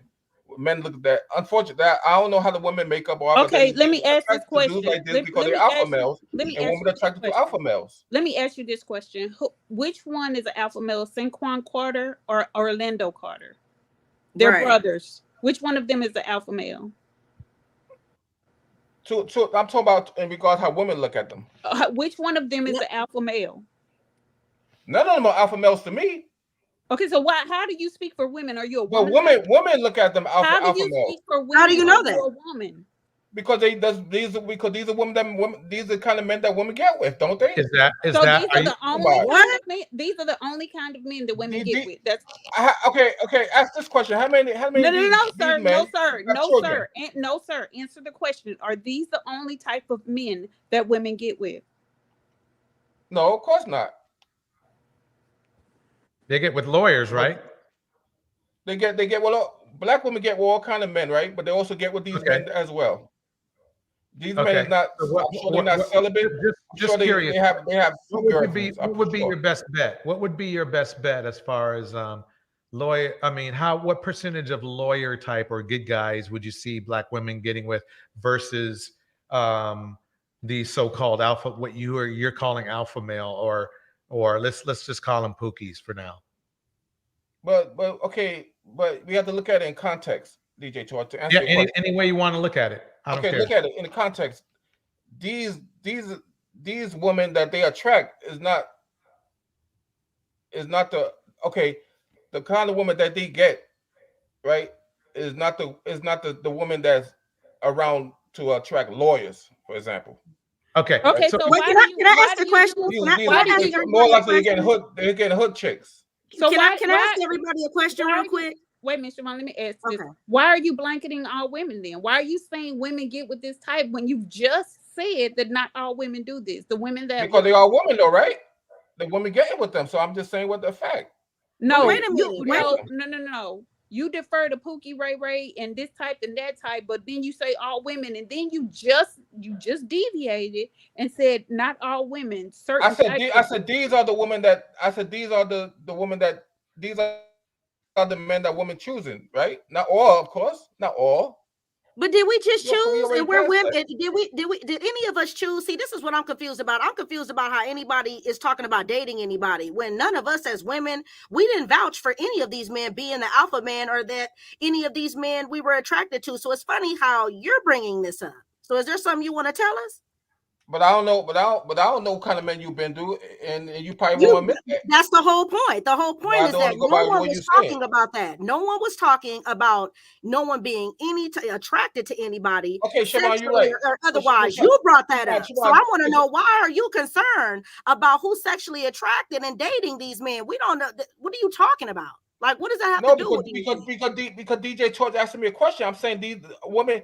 They are no, you started off this the answer conversation is, by bringing that up. DJ Torch didn't ask you anything. You started this off by bringing up these men's attraction factor to women. And I'm asking you, do you have something that you want to share with us? Because none of the other women even spoke up and sang in awe of these men. We haven't said anything about dating, finding these men attractive. You said it. Okay, you said DJ Torch, you're speaking for women. So I want to know. I understand. You wanted the girls? No, what I'm saying, what was DJ Torch's question again? He still don't get it. He won't get it. People like him and Cupcake don't get it. They don't get it because they're just primed and cued to have an argument that doesn't even exist. They like to put these type of men on all black women when they know full well all black women aren't getting with these types of men. So it's just a moot point for us to keep saying the same thing over and over to them because they're not listening. They're just arguing just to be oppositional. There's nothing fruitful to come from talking to these guys because all they do is a circular two-page pamphlet argument all the time. It is because he went from agreeing with you, Gemini, to yes, this is something we need to address. But instead of going into it, boom, you go back and make it about women. Because they don't know anything else. They can't deviate from that. Hi, Wall, if you're there, we can have a conversation on chat if you'd like for a minute, because it seems like you let the smartest black men escape the U.S. ways, get to the guys to agree with DJ Torch, and I'm not sure what you mean. I can't read that. So maybe because it's ineligible. It's ineligible. It doesn't even make sense. Yeah, it doesn't. And that's the smartest because guys. They're saying the smartest, right? They're saying the smartest black men escape U.S. ways. What black men? What smart black men have we seen on these on these passport bros? Like I'm trying to figure out. I have yet to see. And escaping to what? Another form of hell? Because what do you mean? You still have to serve here. This is all the same place. No matter where you go, you here. Yeah, Cupcake came back. Wow. Okay. Cupcake. Let me just say, the guys like you go for training. Like this. Is English your first language? The wall is so tall. I'm not trying to be funny. I'm for real because sometimes things get lost in translation when English isn't someone's first language. I think the point of that video that I was playing was well made. The bottom line is that we're trying to find these nice guys and we're not finding them. They're not the good guys. The quote unquote good guys. Good guys. And unfortunately, they turn out to be like, lawyers doing this to their exes' homes, In fact, I need to play that lawyer over again because we're featuring 2 lawyers. So, I need to rub this in here. One woman in Baton Rouge over the weekend after she claims the father of her children set her house on fire. Well, now that man is facing charges there and in Orleans Parish for a separate incident. Alyssa Curtis tells us. Separate incident. So not only is he terrorizing this woman, he's terrorizing somebody else. Say this all could have been avoided. Brianna Jones is still trying to come to grips with it all. Well, it all started by him sending threatening messages to me, and I went to the police and let them know what was going on and filed a restraining order against him. As soon as he was served, he came and allegedly cut my tires. Saturday, January 14th, her house was set on fire. 30-year-old Christian King was arrested and charged for the incident, but many are saying it didn't have to get to this point. King was facing charges, but many are saying it didn't have to get to this point. King was facing charges of domestic abuse, aggravated assault with a dangerous weapon in Orleans Parish when he was released. You there?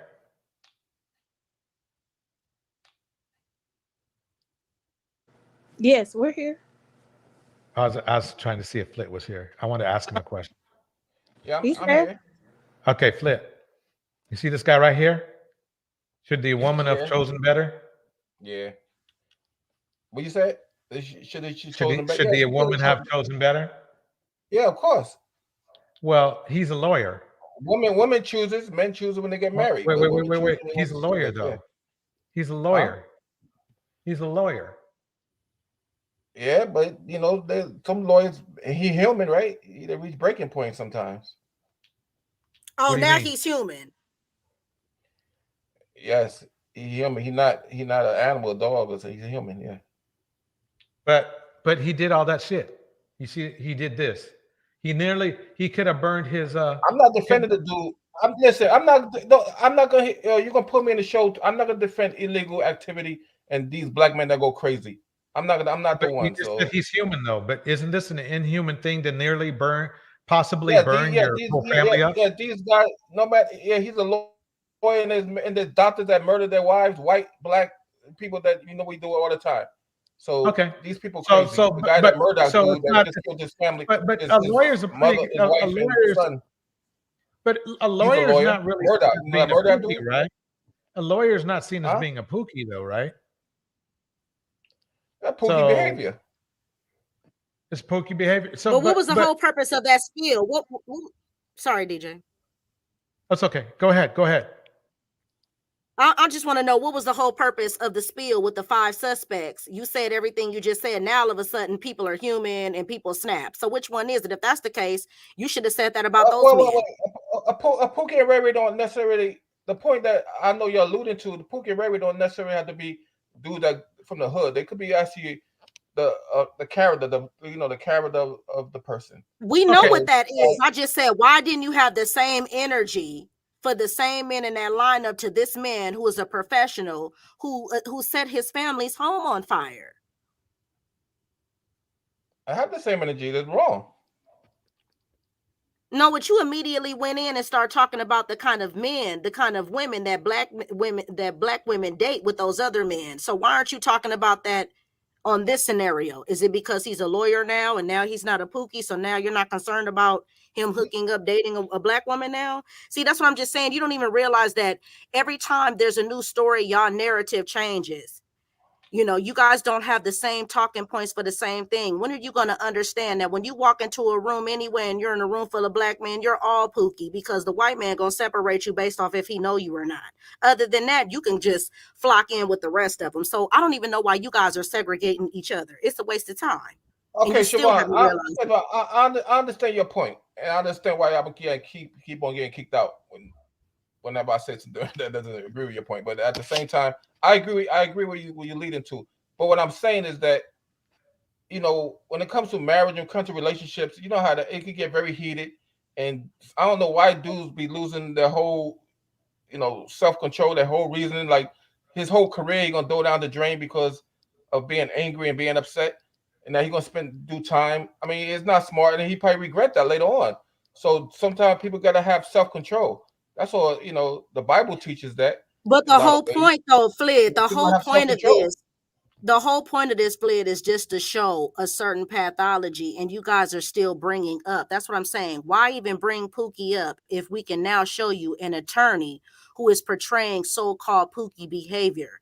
So shouldn't we stop saying things like, oh, this person's making this amount of money, this person looks like this? Shouldn't we stop having those conversations and really start talking about real mental health problems that are going on in this community instead of trying to give somebody a face and a hairstyle to match it?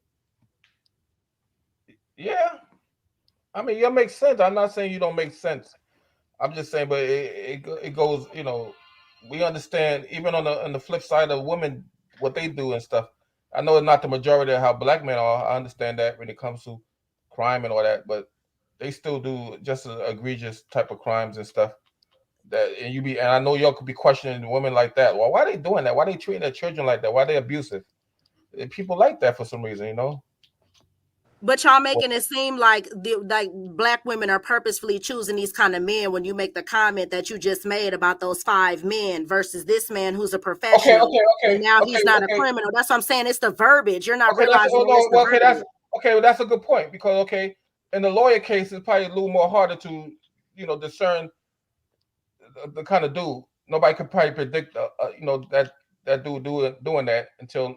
But those 5 dudes. But you just said she should have chose better, though. Still right, but you still missing the point, though. You're missing the point as if a man is coming in acting a certain type of way anyway in a relationship with a woman when you know that isn't true as a man. So what are you even talking about? And once again, you're still making it seem like there's a certain face to a Pookie when we're recognizing that this Pookieism is a behavior. It is not a particular face. Yes, I understand that. But y'all still going with the narrative. But y'all still going with the narrative in these spaces. But the subject. Okay. Can you please play that video I put in the back chat earlier? The subject of the question was those 5 dudes, though. That was the subject at that particular time. Now this is subject with a lawyer, so it's 2 different subjects. One subject is 5 men that straight out Pookie and Ray Ray type of dudes, and a lawyer, a different career, and he still maybe shows the same type of mentality of a Pookie and Ray Ray, but. Is different 2 subjects though. No, this is the same. The same subject is that these are black men. That's the overall subject. Yeah, but not every black man is that lawyer. Not every black man. But it don't matter. It doesn't matter the communities outside of ours. See, if we keep saying all of this once again to other communities outside of ours, there is no breakdown. No one is having discussions like this. That no other community is talking about Pookie, Ray Ray. Like, let's be clear, these are all defining terms within our community. No other community cares. They don't care about that breakdown because once again, you're all clustered in together. So if we should be concerned about our image first. So if we're sitting here having this kind of dialogue in our own community, once again, no one is having this type of dialogue. They're looking at both of these men. The 5 men and the 1 man are one and the same. Do you not see that? Yes, but okay. What happened? What do you call a white man that commit the same comment? We're not talking about the white man. Y'all love to go chase after up under Uncle Sam's under his red, white, and blue flag.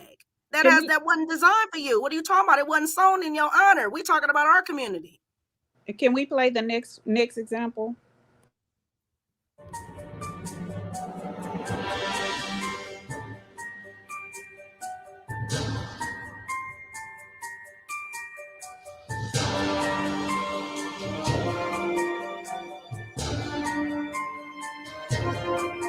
We need to start advocating for men who want to be with men. I understand the impulse, brothers. I do. You got a big dick? Let's go back 1,000 years. Okay. Actually, let's go back even further. Let's go back to the time of Alexander. Let's go back to the time of warring states. How come Alexander the Great?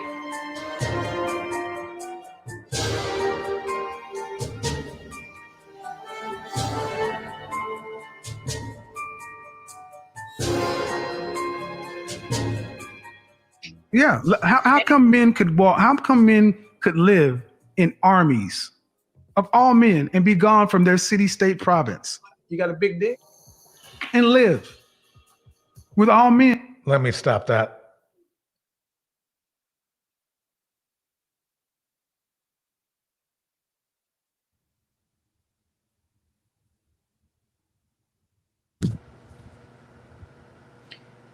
Costello. He announced on social media that he never thought he'd be that guy.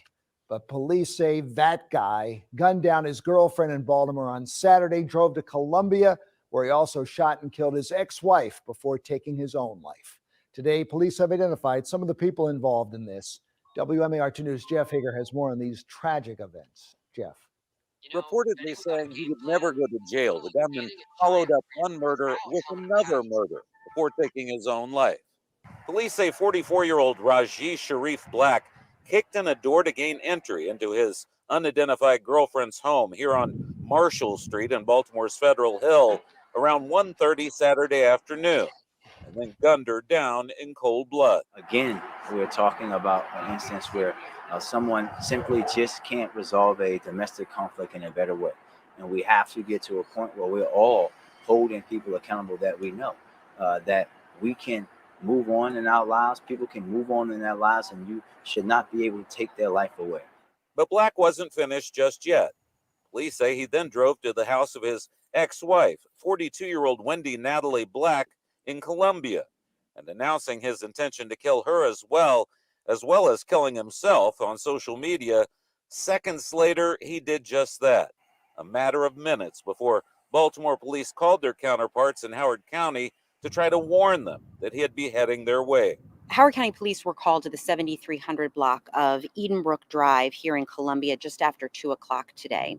The call came in that shots had been fired in the area. When our officers arrived, they found 2 people deceased in the vestibule of an apartment building here in the area. We have also learned that Black had his 2 young children in his car when he drove to Howard County. Fortunately, they did not witness any of the violence. Police discovered them in a car in the parking lot outside where he claimed the second life and then took his own. Reporting in Howard County, Jeff Hager, WMAR2 News. Now, this was a CRNA. That's a nurse anesthetist. So how were these women to vet him? This is a healthcare professional. So maybe he snapped, huh, Fled?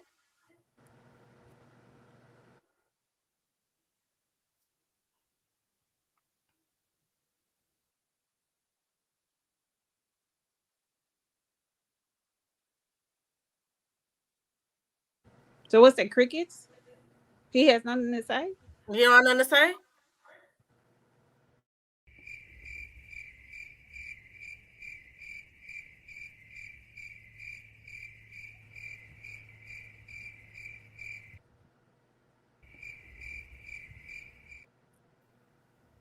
You next level demonic when you could have the children. You next level demonic when you could have the children on you and feel and have the gall to do that. Like he was supposed to be with the children visiting, and he's so filled with hate, so manifested with evil. Right. His children were with him when he did this. So how are we supposed to vet this out again? What was it about exactly high value man again? See, they believe high value is. Sorry, I went to the restroom. Yeah. They believe no problem. Yeah, he snapped. Yeah. He's not what? Sometimes, sometimes domestic. What? Domestic animosity. What animosity with domestic 2 children? That's all I make a man flip sometimes, Domestic animosity with 2 children in the car that you're supposed to be spending time with. You so filled with anger and hate that you had to go do all of that. Well, it just these men that don't know how to listen, they really irk me. They pretend like they're so intelligent.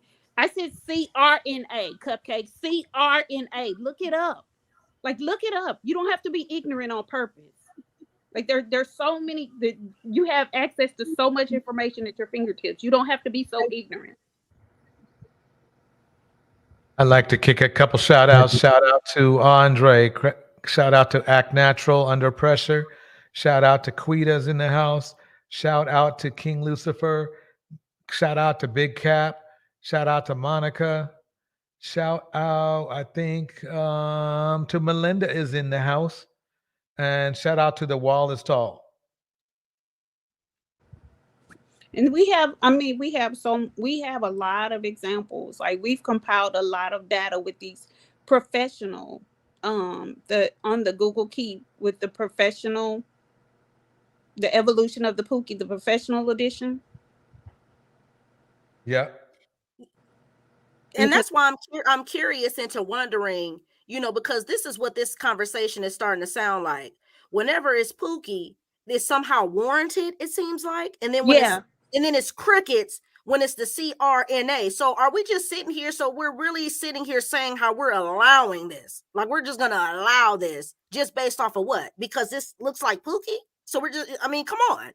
Right. So Like, they when they were the faces of people like what's the CRNA? What's the CRNA? It's a certified registered nurse anesthetist. And it's akin to anesthesiologist. It's the nurse form. They do the same thing as an anesthesiologist. He was making good money. He's a high value man. Well, he was rather. And again, you could have looked that up. And this is what irritates me about black men. They always want us to bring facts. They always want us to bring facts to their fiction. And when we prove them wrong, and when we give them the information, okay, there's an echo. When we prove them wrong and we give them the information, then all of a sudden it's crickets. I think it was Flip. Every time. He was not an anesthesiologist, Cupcake Zone. There's a difference. Unlike you ignorant people that don't want to learn, there is a difference. He's not an anesthesiologist. They're two different things, although they function as the same thing, just like a nurse practitioner and a PA aren't doctors, but they function as general practitioners. All right. And they derail, they derail doing that too. They're derailing. That has nothing to do with what we're talking about here. This man sat up here and took multiple lives, including a pregnant woman and an ex-wife. Like, come on, and with children in adjacent, and we over here, you worrying about the technicalities associated with his career? Exactly. They're not talking about out of here. Exactly. He's not talking about how he unalived. Can we ask a question? How he unalived two women with his children there. Right. That he killed their mother with them there. But they're not discussing these things. See, this is why we don't mesh well and why we need to separate our images, because they get lost in things that aren't even remotely relevant to what we're talking about. So it just makes me feel like that now what they're saying is if the black man makes a certain amount of money, that what, he gets a pass, he's okay. I guess so. Like, come on, is this what we're doing? Because when it's Pookie, well, he ain't got no money, so we're just gonna look at it this way. And then now this is a man with money, so then what? He snapped. Really, we about to go with that? He snapped with two children in the car, right? And then they want to say, "Oh, this is an old case." You see how they rationalize stupidity. How they rationalize dysfunction. Right. You talking about this is an old case. That case with the man who could have burnt his children up in the home wasn't an old case. This just happened. All of this stuff is in rotation. They're still doing this now. It's just different faces on it. This is a problem that's existed in our community. And that's the thing. Every time we bring it up, y'all over here worrying about sex and all of that. Who's laying up with who and all of that. Yeah, eyelashes, and eyelashes and nail appointments and all of that. That's what they're concerned about. They're concerned about a black woman getting her education, taking care of her children, buying homes and leaving them far behind. But they're worried about lashes, makeup, weave. They're worried about the wrong things. And then they have the audacity to want us to submit to that foolishness. Right. Exactly. Juju says that's why the community can't be fixed, because people make excuses for foolishness instead of condemning it. Boom. Yeah, Bar. black men are the biggest offenders, because when it's Pookie, when Pookie does a crime, well, the streets got to eat. It's just always an excuse. And it's like, okay, well, if that's the case, we'll never make changes if we're always going to have a justification for somebody taking from somebody else, because 9 times out of 10, Pookie is not doing no Robin Hood stuff. He ain't going to a good community. He taking right from his backyard from other people who are struggling. Literally his backyard. He's hopping his fence to go to his neighbor's house to steal something. Right. Who has just as little as he does, but they have just enough for him to take. Shout out to Juju. Shout out to J.A. in the house. Shout out to Peace Purveyor in the house. And let me say this. The problem is this goes back to the Peter Pan syndrome that exists with black men. You know, black men want to be so relatable and want to still be cool and like they still with it, where they stay stunted. Everything is cool, everything is smooth. It's an excuse for everything. When are you going to stand up on something? When are you going to stand for and against something? You can't just spend your entire life coasting through, allowing things to happen until something happened to you, and then all of a sudden you want respect put on your name. When the stick up kids come to you, but when everybody else getting infiltrated in the neighborhood, oh, it ain't my house, hey, ain't my problem, ain't my problem. Come on. Exactly. Even in the chat, they'll say that, oh, they don't have nothing to do with me. As long as I can make my money, I don't care. Yeah. Shout out to Andrew 100. Yep, that's true. It's true. Let me put the I want to be fair, so I'm going to put the link out just in case anybody wants to retort or agree. Retort or agree. And we're not addressing women, we're addressing men. There's enough of you idiots online addressing everything else. And that's another thing. They don't talk about what Cupcake is talking about. If they were talking about women doing that, that would be a different issue because that's something real in the community. But they're not talking about women who are harming their children. They're not talking about that. They're talking about weave, eyelashes, and makeup. That's what they're talking about. So if they were talking about the demonic things that women were doing, we wouldn't have anything to say because it's true, right? But that's not what time we're on here. So you go do that, Cupcake, on your channel. Since you're trying to grow it, why don't you branch out? When you branch out and you do that, link the video here and we'll go watch it. But until you do that, you can keep that noise to yourself because all you are a distractor.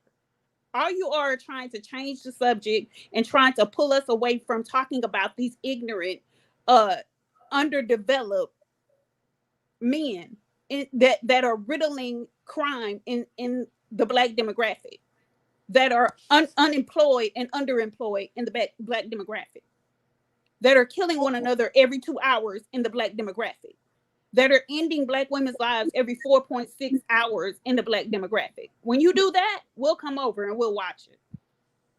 And furthermore, you know, we can't even begin to have a meeting in the ladies' room anyway, because y'all beating the door down and we having to stop everything because y'all running around committing crime and wanting to unalive people. We can't even begin to get ourselves in alignment. So don't go there talking about what Black women need to be talking about. We could get on each other. We could embrace each other more if you'll get up out the way with the foolishness and stop sitting up here posting all of this foolishness that you're doing in the chat, because you're really talking about a bunch of Black women who were under the guise of a man. So, and we don't even know the full stories. We could get to those later, but we're talking about these now, and you couldn't even hit the panel and explain none of this away. So what are you talking about? You stop always coming here telling us what to talk about when we talk about something else. Let me ask Flit a question. Flit, are you there? Let me know if you're there. Yeah, I'm here. Okay. I'm here. Okay.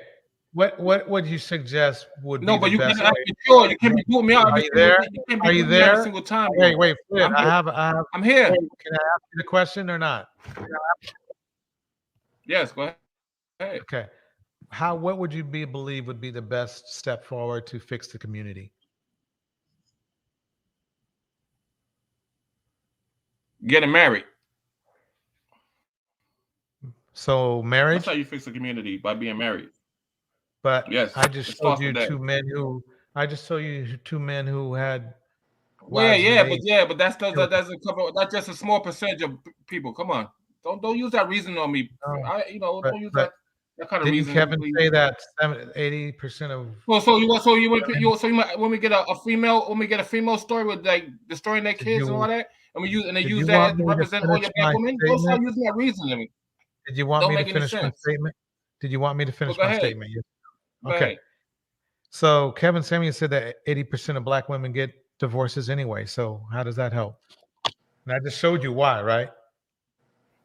I just showed you why in all those photos, right? In those videos, right?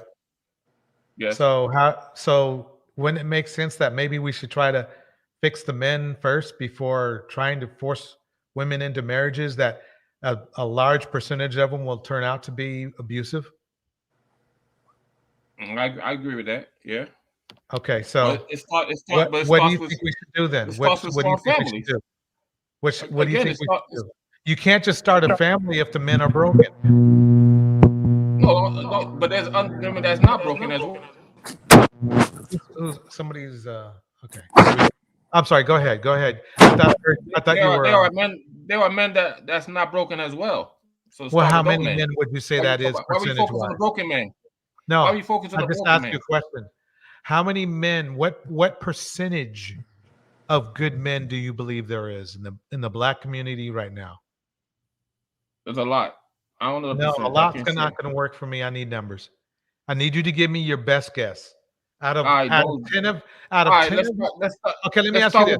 Out of 10 of your friends, how many are really good men looking for marriage? Well, out of 10 friends, I have some that's married.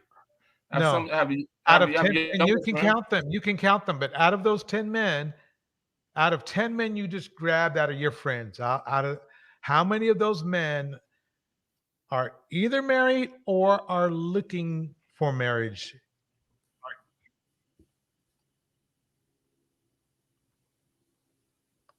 Well, they're going to answer right there. They're not looking to get married. Okay, so you see my point then. But they also like 20. No, like 15, 20 years younger than me. But how old are you? You're in your 50s, right? I'm 51. Okay, so that means they're in their 30s. 51. Yes. No, really, I mean, like BA is a friend of mine. He's like 30, in his mid 30s or something. Is he married? No, he's not married. He said he want to get to Brazil, but that's not American women at the same time. A lot of young people don't want to get married. So this is a different generation that we know DJ Torch. How did that become? Wait, how did that become women's fault? No, I ain't saying women's fault. I'm not saying the women's fault. So I'm not saying. No, it is because that's what you said. What you said? What you asked me a question? You asked me a question. What helps the community? I said marriage. So yes, men and women not getting married. Men choose who they want to marry. So it's obviously the men. Who's holding up the marriage? Regarding that, yeah. If you had to choose between men and women, who's holding up the marriage train? It's the men, of course. Okay, so then that means we have to focus on getting, building better men, right? The men. Okay. You're right. Because we're supposed to be the leaders. Obsidian and Dennis Sperling, they blame it on the woman. I understand that type of reasoning. But Obsidian, I think you heard him. He did say that 50% are men for, 50% are black women for. That you agree with that or no? 50. Wait. Say that one more time. I didn't understand what you said. I heard Obsidian say this a few times that 50% are black men for. Okay, we accept our responsibility. Now, black women, do you accept the responsibility that 50% is your fault? But the thing is this narrative. The thing is that the men would have to first offer marriage. That part. Can I ask a question? Good point. Can I ask a question? Yes, go ahead, sure. Do you know why the captain has to go down with the ship? Well, yes, it's like his responsibility. What? His responsibility, right? Right, it's his responsibility. Do you know why it's his responsibility?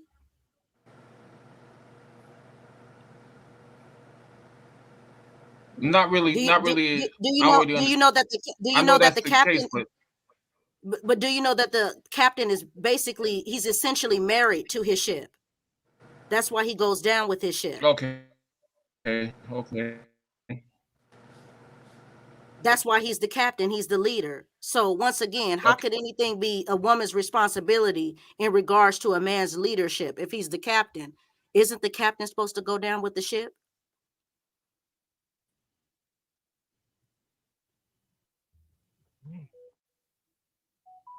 But Siobhan, do you regarding family? What'd you say? Do you agree that a lot of breakdown? I know people might not be religious, but you agree that a lot of breakdown is because people deviate from God's word. But now you're changing the subject in regards to God, because then both parties would have to be religious and be practicing a certain religious belief to be using God within a relationship. It's always the same type of thing. It's the same type of Yeah. mental. Yeah, Yeah, that's what it is. Because and if you see, look, let me tell you something. See, this is, it's not good to talk religion or politics. See, I steer clear of that, because once again, that's subjective, and it's multiple religions, multiple beliefs, and we're all here talking in a generalized manner because so many people are listening and everybody's from different walks of life. So that's why I like to keep my talking points pretty much generalized, where we can all be on the same page. So once again, the reason why the captain goes down with his ship is because he's married to it. And that is the concept of life. When you are the captain of your own ship, when you are in charge, when you are signed under contract and you have responsibilities and liabilities and legalities, you have to go down. That means you are the captain of your ship and you have to go down with it. So in terms of relationships, there is no such thing. If you're talking about a traditional relationship, which most of you men do, and if you're talking about a man being the leader, that means he is the captain of the ship, aka the relationship. So if he's that captain and that leader, like you're saying, then shouldn't he go down with the ship? So how are you blaming the passenger or even the first lady of the ship? How? And you want her to die with you? Like, come on. It makes no sense. That has nothing to do with religion. This is just life. It's a responsibility.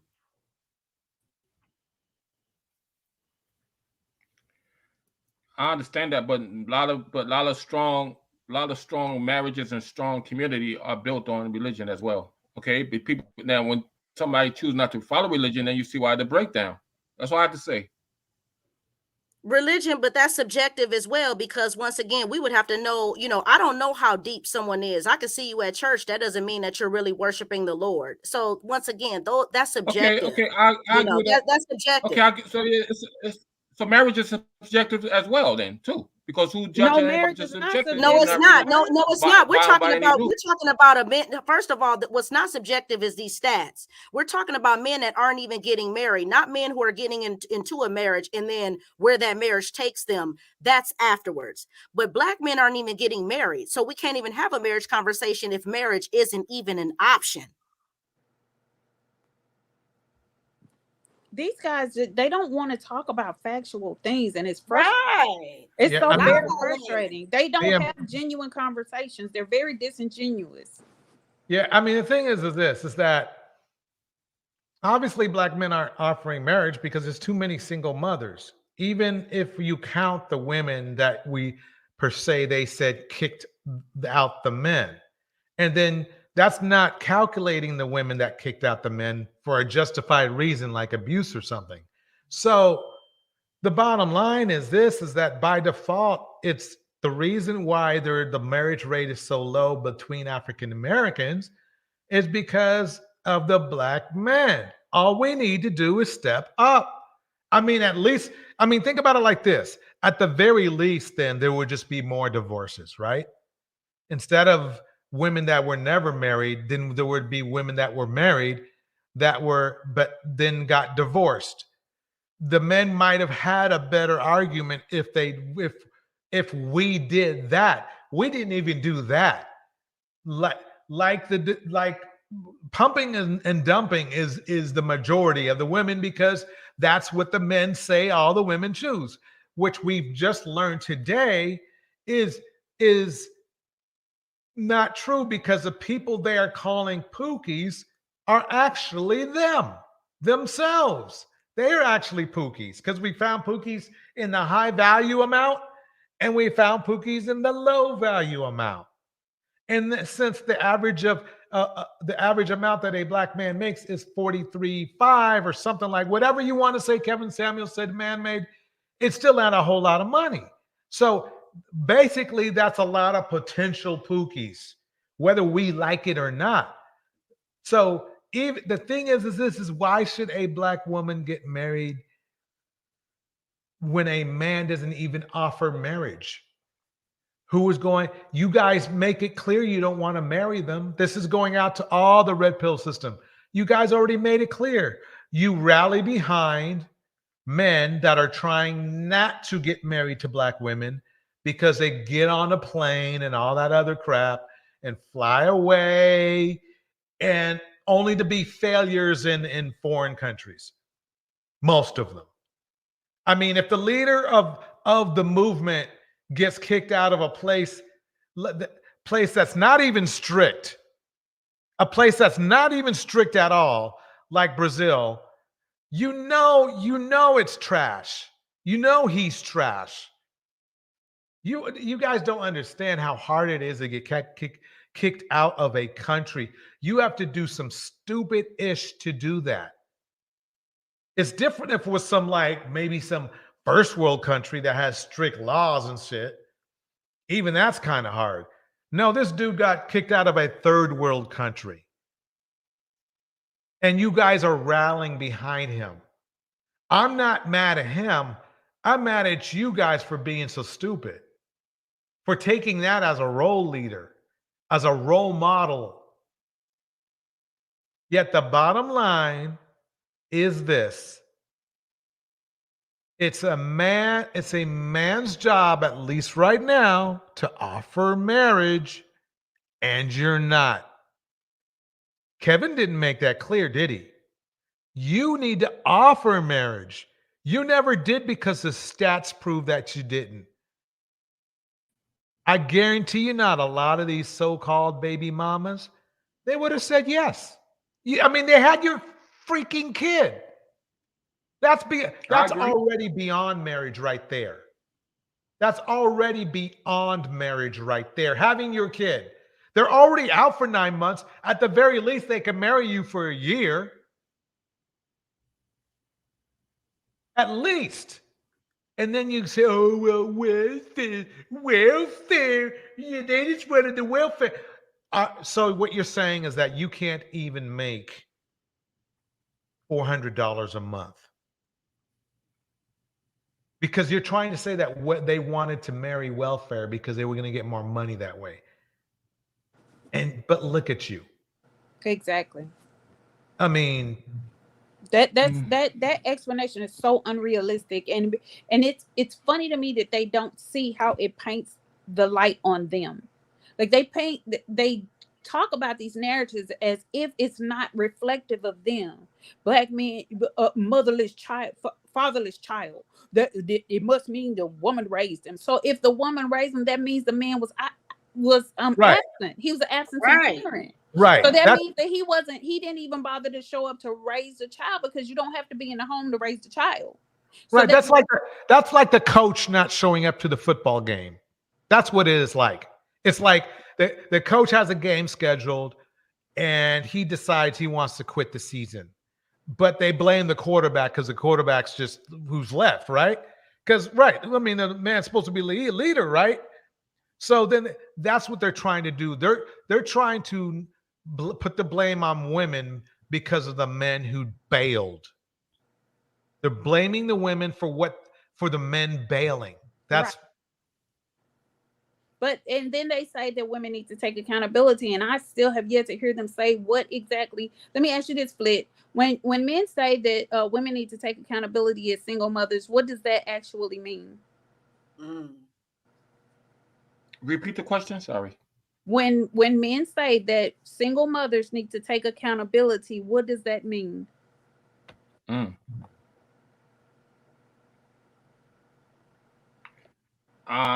Allowing the man.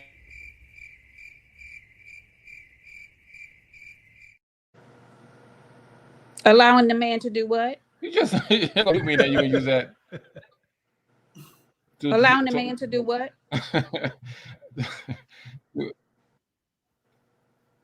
What were you saying? If they allow the man, to have access to the children, like. So you think that 80% of 80% of women aren't allowing access to the children?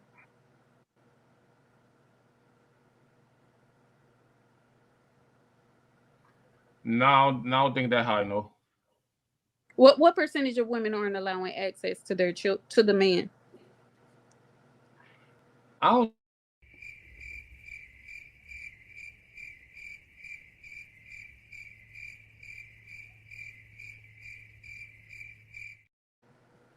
What percentage? I don't know the percentage. No. Ah, okay. So, I mean, just give me a wild guess then. Just give me a wild guess. 25%.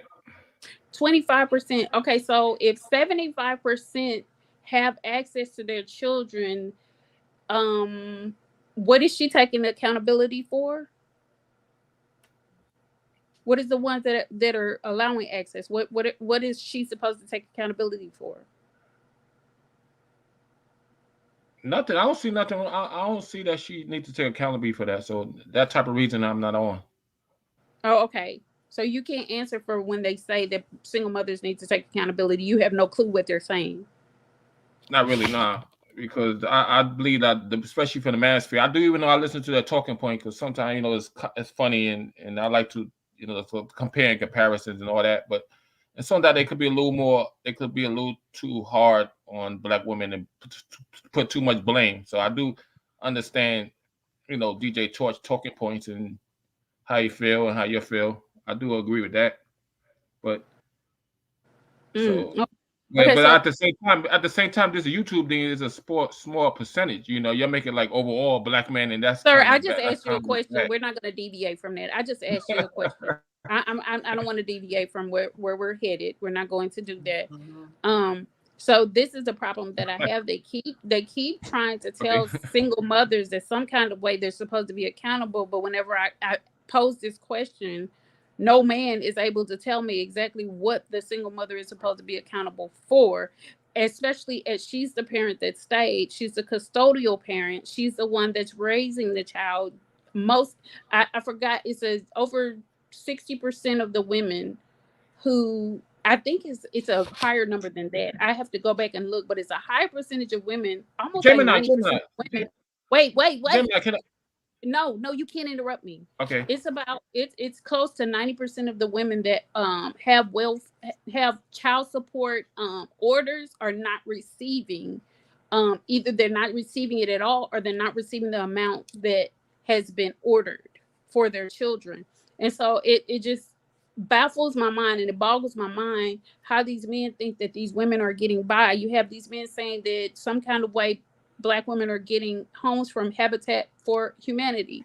Like that's impossible because only 37% of Black people, the Black demographic, is on welfare, and a large percentage of that is men.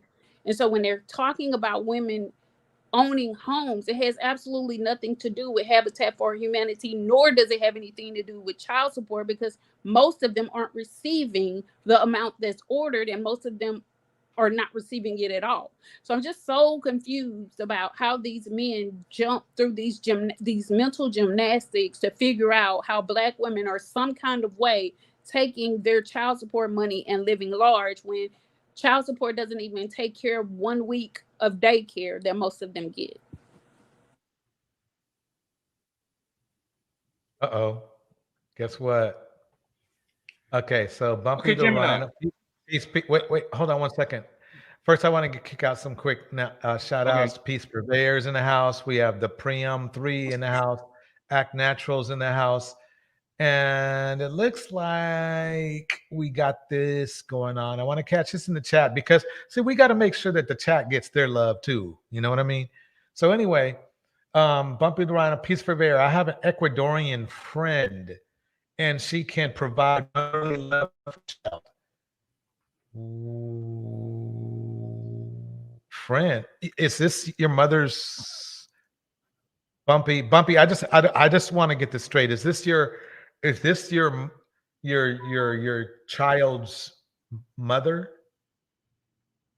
Let's see what happens. No. I think that what they're saying is that's because earlier they said I'm sort of young, but I have a surrogate mom in Brazil. I have a legacy coming in control of my child when he arrives.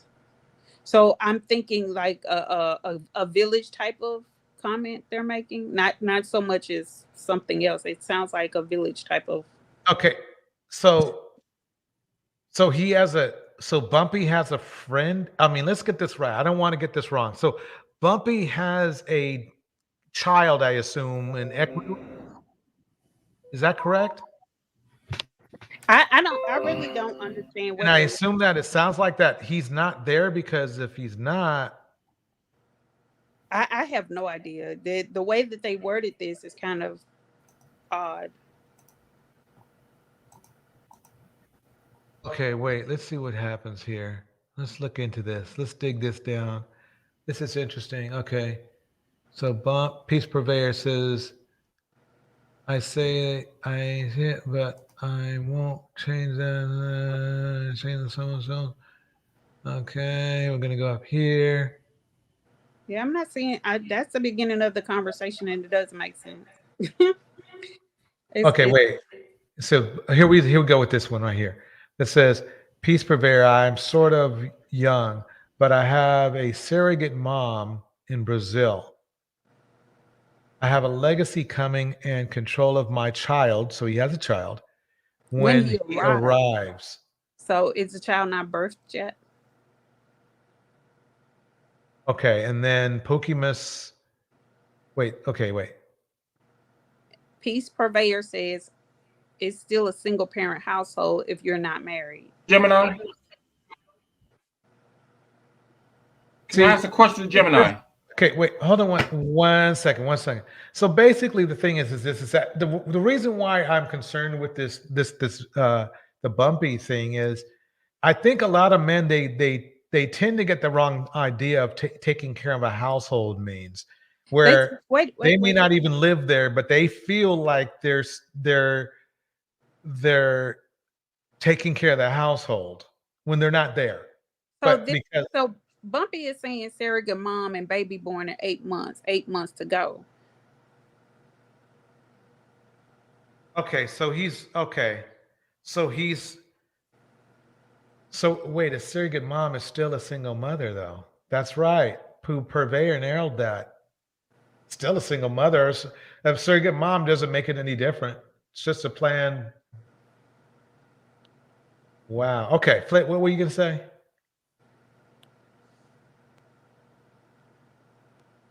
Are you there? Are you there? Okay, he's busy.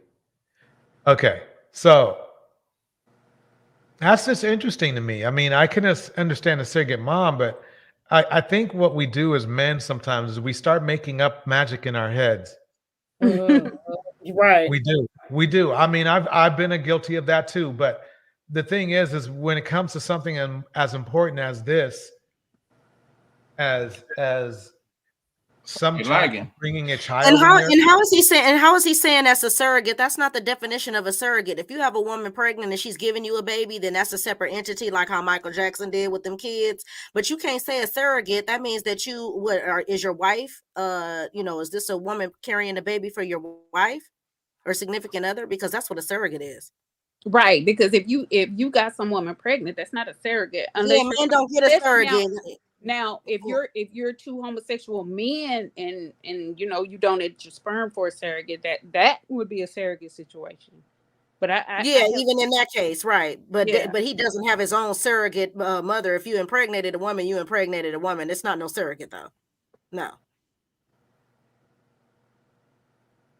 I mean, you're trying to come with some. Why you're not watching the Celebrating Life of Kevin Samuels? And then he said, we're not advertising for anybody else's channel on here. Right? What are you doing? She's carrying it for me. I kind of saved her while in Peace Corps. So what? Okay, so this your baby mama. Somebody asked him. Wait. Are you a woman or a man making this comment? Because I'm so confused. Yeah, I am too. Or what do you identify as? Let me put it that way, because Right. Yeah, thank you, Gemini. Lord Jesus. You guys, I'm scraping in the back, so y'all can handle the conversation. I'll be back in a minute. Okay. Hi, Melinda. Hey, Melinda. Hey there, everybody. Hey. Hey, I Going just on? came on, so I'll go and do some rewinding. But yeah, about that surrogacy. I mean, what that's interesting because that costs a lot of money. I mean, who couldn't who couldn't get pregnant to need a surrogate? And this is a young person too. Right. Yeah, I mean that's I think yeah. we're all confused. They listening. You too. know what they did? They listened to that stupid ass Akon interview, and they're taking that and running with it. Remember Oh when my they said, "Well, he can get a gosh. surrogate," and that ain't no damn surrogate. And then talking about he can shoot off in an incubator, which we know that ain't even Yes. Oh scientifically my possible either. gosh. But Girl, and this is with no egg to fertilize. Oh my right. goodness. This is a thing that we run into frequently online is that these people will say whatever. Just like when we were listening to that guy with supposed 7 kids by 7 different women, when we finished listening to him, and Alicia had determined and we concurred that he wasn't even telling the truth about that because nothing was adding up that he was saying. Right. Like, he kept saying he was talking and he said none of them knew his first and last name. But as he kept talking, he said that one of them was married. She was a orthodontist, which he couldn't pronounce. He didn't know what that was. And he said that they got a DNA test. So what kind of DNA test did they get without your information, sir? Like, this doesn't even make sense. Right. Yeah, that made no sense. Why would a married woman even ruin her marriage for a Dusty getting a DNA test? But y'all, why did he think that that was okay and any type of good reflection upon him or black men? Because this is who they are. This Yep. is how they think. They think some kind of way this makes them larger than life. Just like the 32-year, how old is he? 32 with 33 kids, or 35 with 33 kids? Yeah, I think it was 20. Yeah, he was 20 something with them. No, he was 30 something with the 20 something 23 kids. Yeah. No, one 33. of them there's two. one of them has 30 kids and one of them has 32 kids. So one is in Tennessee and I forgot where the other guy is. He's a truck driver. But they think this is a legacy, and really what it is they're spoiling the society with all of these broken children and impoverishing a whole nother demographic. That's like 60 something children that will grow into adults that will probably more than likely be impoverished. 60 something. You know, if I wasn't y'all, what you just said was interesting. Like he's poisoning it. It's literally like, what does he think is going to become of the kids? He They already don't hates care. that they weren't They don't aborted. care. None of them care. They don't care. That's Right. just their great. That's just the greatest thing that they'll ever be able to do, and that's the whole thing. Okay. These guys are trying to. But then won't protect them. See that? But Yeah, but they don't care about that. Yeah, they don't care about. They're not even thinking that far. It's just like I said, that was their flex and their bragging right. And this is why that many women allowed them to be near them. Right. And the thing about it is, contrary to what they love to say, it's the same type of women that are getting with these men. They have that same mentality. You don't have a whole bunch I of agree women with you now. I know what you mean. Yeah, you don't have a whole bunch of women in higher socioeconomic statuses being the 6th or 7th baby mama and no married, no dude like Melinda. You don't have women of higher standards putting themselves through stuff like that. Melinda, put yourself on mute. I'm sorry. Is my mic on? Yes. Okay. like she diving into a bag of chips. Right. No. Go ahead, Melinda. I'm so sorry. I was putting some tape on something. Okay. Yeah. So do y'all think in a deeper level, do you think that they're trying to create vulnerable children, even like saying that like the woman then shouldn't even be able to get married or a stepdad? Like what's the depth of that? They don't. I don't think that they think it. They're not even thinking that far. Exactly. Like there is no. They don't think that deeply. They don't process. They're not analytical. They're not logical. Contrary to what they like to believe, it has nothing to do with that. They have no foresight of that. It's not like they're sitting down being diabolical and plotting and planning. Like, and I'm not trying to be funny, but black men and black women are just not like that. We are more so to act out of emotion than white people. White people will sit back and plot and plan for millenniums. Yeah. No, seriously, they will put their plan. They'll sit back and they'll wait, and they buy their time, and they have put forth Study you. The long game. Yeah. Black people don't do that. Like most of the crimes that black men are committing, they're because of impulse control. They're out of emotion. They're irrational. They're momentary. It's nothing for the long game. Every now and then, and they still living under the same mentality of, it's that whole YOLO. You only live once. Time is short. A nigga don't know if he gonna live that long, so you gotta go hard now. And this is why they end up putting, the most time on themselves. They put the most restrictions on themselves when they start getting in trouble at a young age, and then they put themselves in binds where by the time they actually do, they wake up 25, 30, 35. Whoa, I actually made it, but with a trail of dust of criminality, baby mamahood, and buffoonery. Right, but let me debunk this. Many guys in Peace Corps and Air Force have done the same thing. Stop lying. There is not a lot of Peace Corps nor Air Force people going out impregnating someone from another country talking about building a legacy. Miss us with that. Go ahead, DJ, and play that video. Thing that black women miss the trick on is that black men already know that black women only date black men generally. So it's like I'd say it's like a 90% split. Maybe 10% might date outside. 90% only go for black men.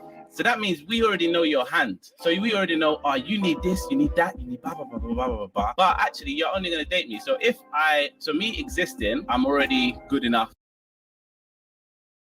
Not realistically, but I mean, as in you're only going to select from me, and there's no real way I'm going to lose you because you're not going to look anywhere else. Hey guys, so I want to come on here and talk about this story involving another mental health professional who put out a message and have some bandits crying and whining, and this is going viral on all media platforms. I was sent a link to this on Instagram, but someone had actually sent me the video of this because a lot of blogs are saying this began with a tweet that this mental health professional named Nicole Lewis put out in reference to not wanting to work with male clients, when in actuality, this is not just a tweet, but this is also a TikTok video.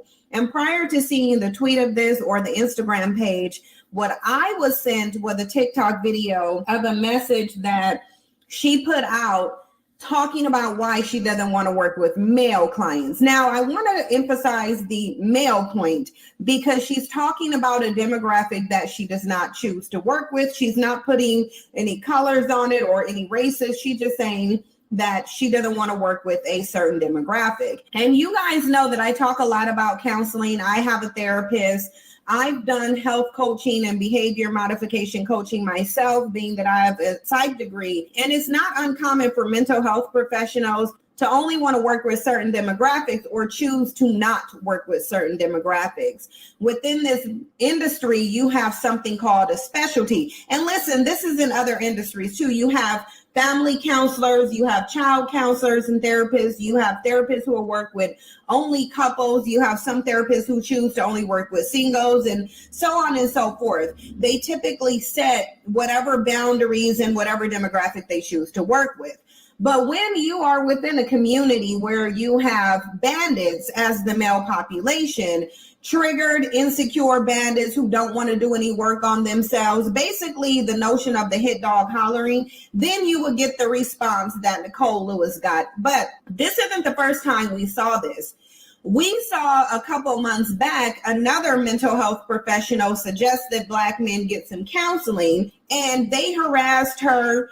They called for her to be canceled, caused her to lose her job, and so on and so forth. She was on the internet crying after suggesting that they simply get some mental health counseling. So whenever someone suggests that bandits do some work on themselves, they have a particular response, and we're going to talk about that response in this video. Of course, before I get into this, I want to give a shout out and thanks to everyone who sends me content. If you guys want to contribute to the content on this channel, you can. You can do so by emailing me. This is what they do. They don't, these are the men, they're threatening her. And I find it, the irony is hilarious. Not for her, but it's that these are the men that don't seek therapy. They don't want therapy. And they say that they don't need therapy, but they're incessantly threatening therapists Exactly. who say that they don't want to see them. Like, make it make sense. And you know why though, Gemini? You know why? Because she's a black woman and they feel entitled to her. Despite the fact of what you just said, they're not even looking for help. They did that to a white presenting man too. Yeah, and think about it like this: they just Yes. ruined 2 black women's lives and have no problem with it. No. They didn't ruin their lives. She still has her license, and I'm sure she'll be fine because as a therapist, we don't have to see certain clients. We can refer clients out, and because it's a man, you can say that for your safety, you don't want to see these clients. Like, you could definitely move clientele. Now, depending on where your concentration is and who you're licensed under and what entity you're working for. So if you're working for a certain entity, no, you can't say that. But if she's working for herself, if she has, I think she's a social worker. She's a licensed counseling social worker. So she could have her own practice. So she can definitely say, I'm not going to see these type of people. Yeah, if she has her own practice going on, she definitely can choose that. If she's not under a company, then she's her own private. Yeah, then she can do She can do that if she wants to. That's the whole idea of you being able to, of you getting accredited.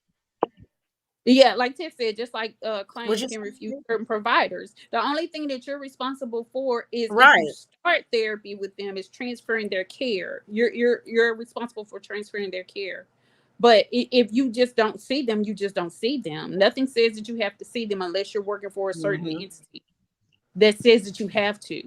But she could say whatever she wants to say. If she's tired, she says, I've had enough harm. She said, I've been harmed enough for a lifetime. Like, what people don't understand is when you're in that room, it's just you and that client. So yeah, your safety is paramount. All right, shout out to Tiff. I'm going to keep playing the video. Please just don't send it to me on Instagram. You can do so using the email address in the description box and pinned to the comment section. Thumbs up the video, subscribe to the channel. When you do subscribe, don't forget to hit the notification bell and subscribe to all notifications so you'll know every time I go live and when I upload new content.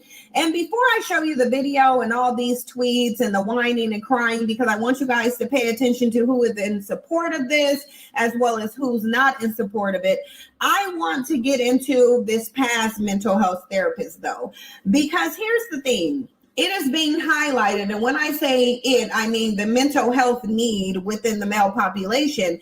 And it's been generally said that men do not seek counseling or therapy as much as women do. When you look at self-help books and just programs that are designed to better yourself, these programs and books are heavily purchased by women to the majority.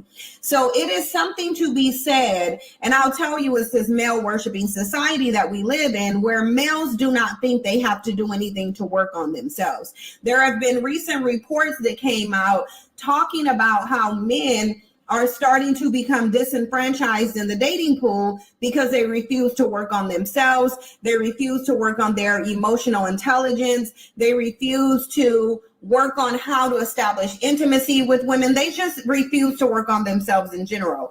And when you have this issue occurring among men, it's going to negatively affect Black men the most, because in my opinion, they are the ones who need the mental health counseling and therapy the most. They are the ones who do not live up to any standard of manhood. They are the ones who want to promote their degeneracy. They are the ones who promote self-hatred, not liking themselves or the womb that they came from. So ultimately, in my opinion, they need the most mental health counseling. And that is not an insult, but they constantly talk about how oppressed they are. They're always reaching towards the past to talk about who disenfranchised them and how it impacted them. But then when someone brings up their need to be in therapy or get counseling, then they throw tantrums just like they do with everything else, being the little bitchy bandits that they can be, because ultimately they don't want to work on themselves. And that's why we saw that first therapist where she went viral begging and pleading with them to get some mental health counseling and how they attacked her. So now you have another situation here with the one Nicole Lewis, who is a licensed mental health counselor, who put out a video and also a tweet saying how she does not want to take on males as clients and giving the reasons why. And so I'm going to go ahead and show you the video. Then you're going to see a tweet. Then we're going to come back and get into what she's saying and the reaction and talk more about this pathology. Go ahead and look at the video and the tweets. I'll come back for further commentary.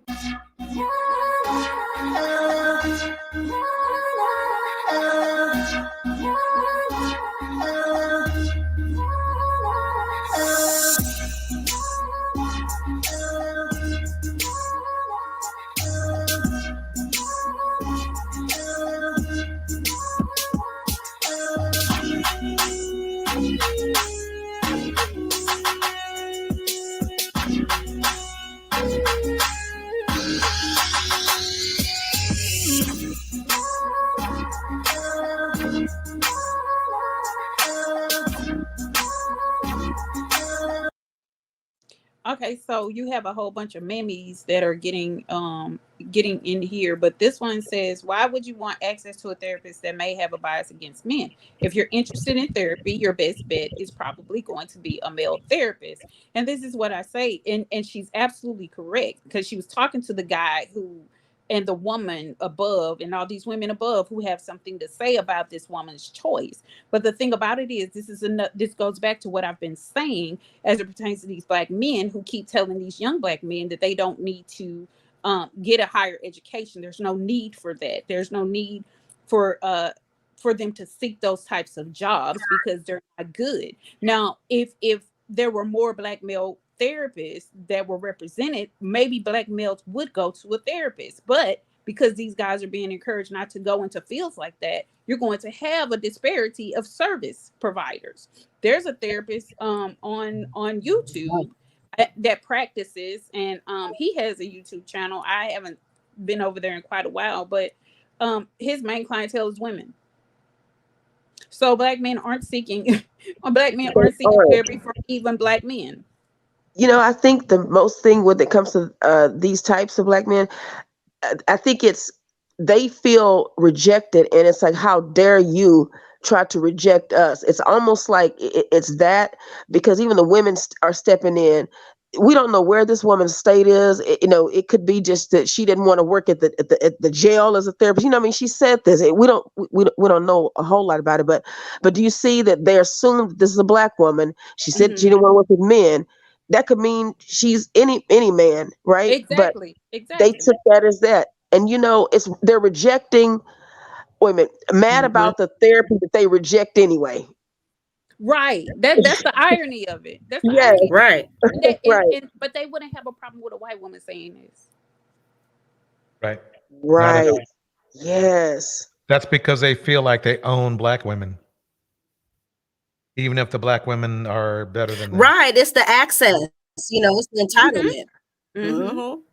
And that's why it's imperative for us. And because a DJ. Oh, I'm sorry. Mm-hmm. Oh no, go ahead.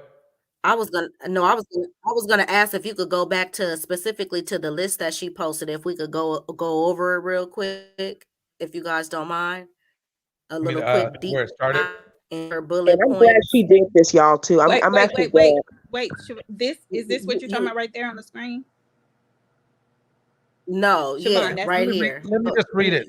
Yeah, she said, "I'm no longer right." I am no longer. I'm sorry. Go ahead, Siobhan. You read better than Yes. me. Go for it. I'm no longer accepting male clients. They get in my email inbox and want me to prove why they should choose me as a therapist. No scheduled consultations or nothing to see if we are a good fit. I'm not the one or the two to prove my worth to anyone. We would not work well together because you already trying me, and I'm not above going off on nobody.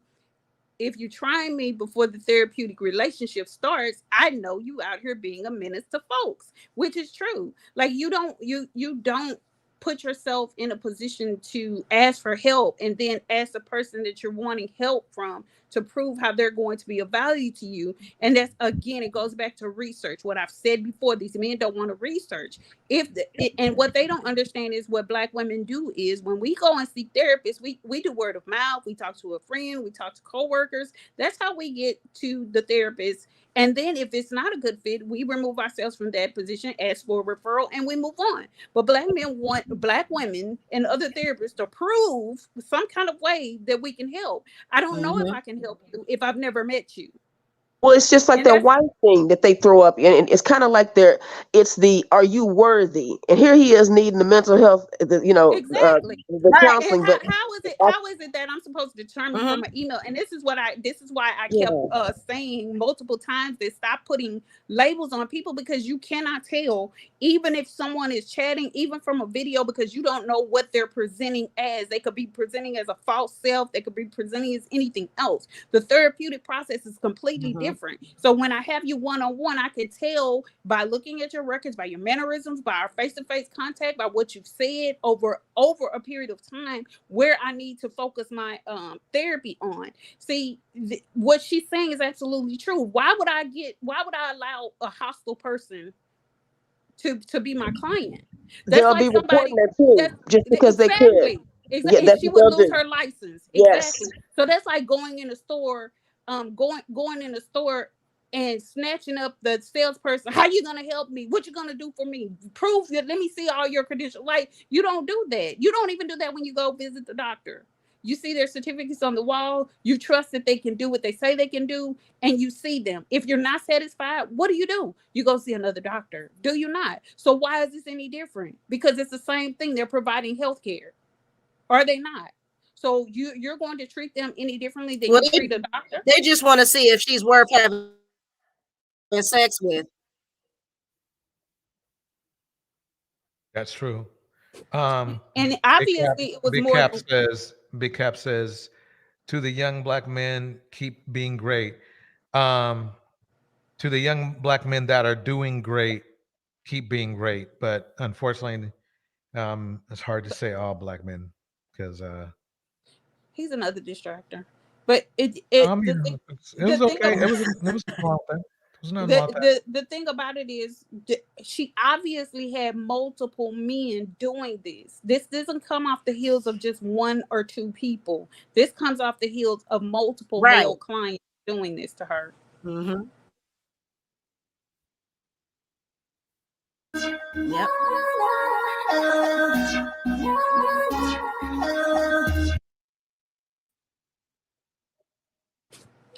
Nicole Lewis's hate towards Black men, which she never said Black men, could very well be rooted in her sexuality, which we don't know. This is yet another mental health professional with affiliations with who uses their platform and degrees to spew anti-Black rhetoric. She never said Black men. Let me see if I can find Mr. Baggs. Hold on one second. Does that look like Let's see how he went to sexuality. See how he went to sex. And obviously something he has something. If someone keeps inferring that or keep reflecting that or keep doing that to you, then it's something within themselves that they have questions about. It has absolutely nothing to do with you. Right. Is that a man who wrote that, y'all? Big Cap, I didn't say, what are you talking about? I didn't say, look how she just created positive messages. DJ said not all. When did I say not all? Did you not say not all, DJ? Sure did. Okay. You see how they do that? How men will do that. They will take something someone else said and swear that the Black woman said it. And it wasn't even me. they gaslit this woman, and then putting her on, knowing that this might not even be true. But you see how it's like whatever thing they could weaponize, because whoever this guy is, he had bad intentions, because it's like he personally felt rejected, literally. Right. Oh my God, he might have hurt this woman. This is dangerous. Right. Well, he probably wouldn't even seek therapy from her in the first place. Yeah, that's true too. The therapy he don't even want, right? Because we know they don't. The thing about it is they don't. Like, the only time these people go to therapy is if there's if they're court ordered, or if they're trying to get a check for disability. Like, most of them don't even come in for therapy to help themselves. In the military, they will come in because they've been ordered to go to therapy. Or you will have, every now and then, you will have men that come in and seek therapy, but not a whole lot. So this is my question, because I know. Melinda, okay, I will. Let me address this. You said I was a distraction. I only gave good advice to young Black men, but you're right. I was wrong. My bad. Wait, what? And I only gave good advice to you. I didn't say anything about your advice. Go ahead, Melinda. I'm sorry. Going to say, like I said, kind of why he wrote that, but like my thing is, what's the deeper why, besides just feeling like the entitled, but why do that? I guess, I mean, why say that, and why try to? There is no deeper why except for the destruction. These are destructive people. These men are destructive. They want to destroy anything that they see that's good and that's being built up outside of them. And that's the problem that they have. They don't have, it's not just that Black women are excelling, it's that Black women are excelling outside of them.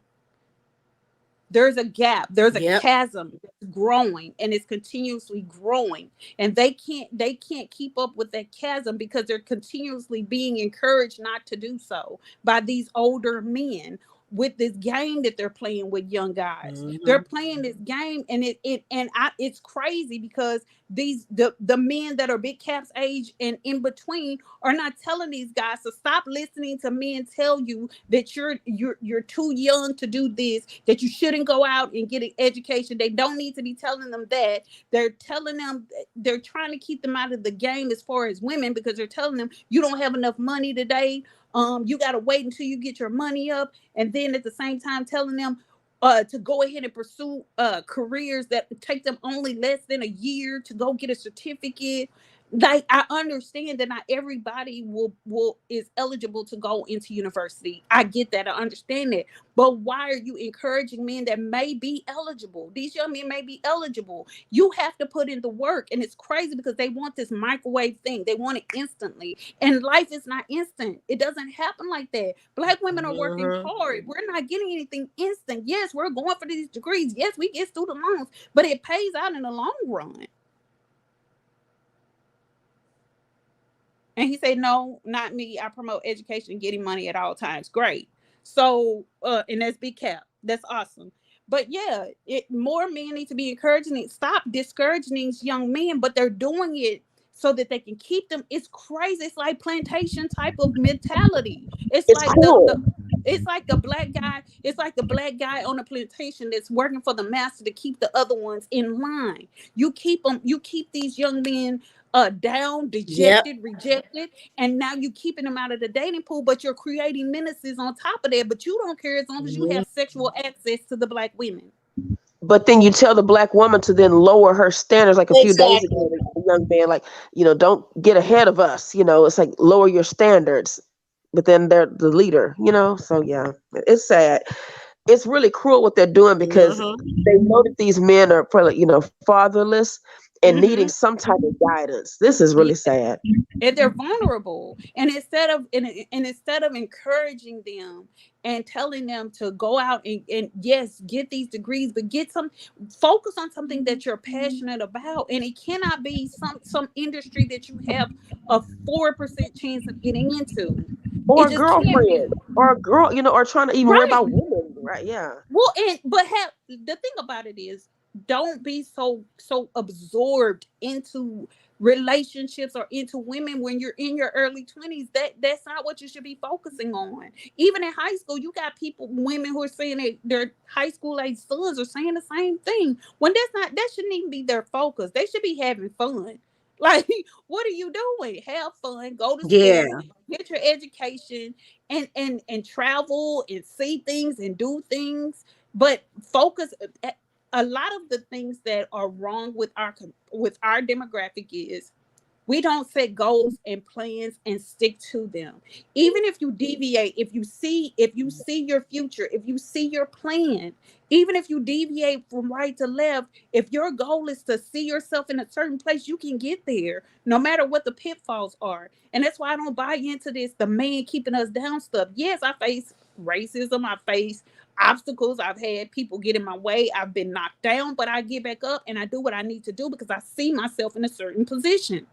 And that's just how it is. And it's as though we don't have enough drive. We don't have enough people encouraging people when they fall down to get back up and get back in there and do something. You have this demographic of Gen Zs that are quitting work and staying at home with their parents and thinking that life is just too hard. Like, life is hard for everybody. Like, I'm so confused. Life is hard for everybody. You just have to do it.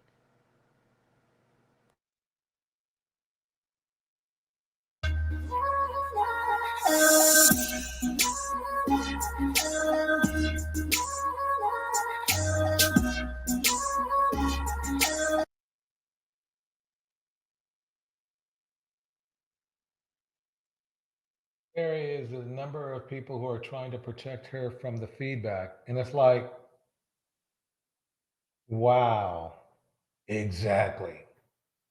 So that's Miss Jackson. Let me see if I can find. Protect her from the feedback. What's scary is the number of people who are trying to protect her from the feedback. They should be trying to protect her. What's scary is mammies who see that this is not a problem, that the problem is not these men going after her for trying to protect herself and her energy and her license. Exactly. Yeah. It is so. I tell you that flip dynamic that she thinks what she just wrote, and this woman said men.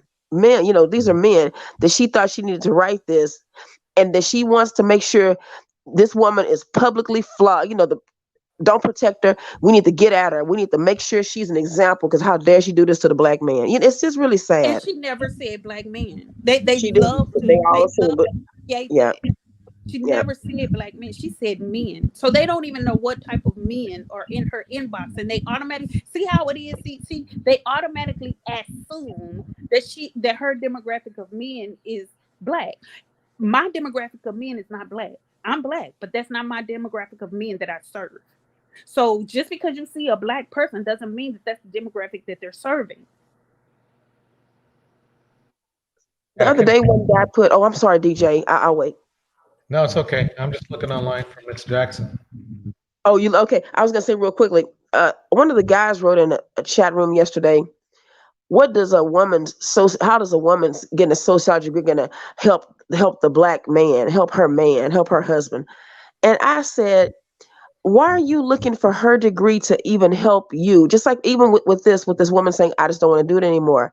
It's like this, how dare you? You need, whatever you do needs to be of service to us.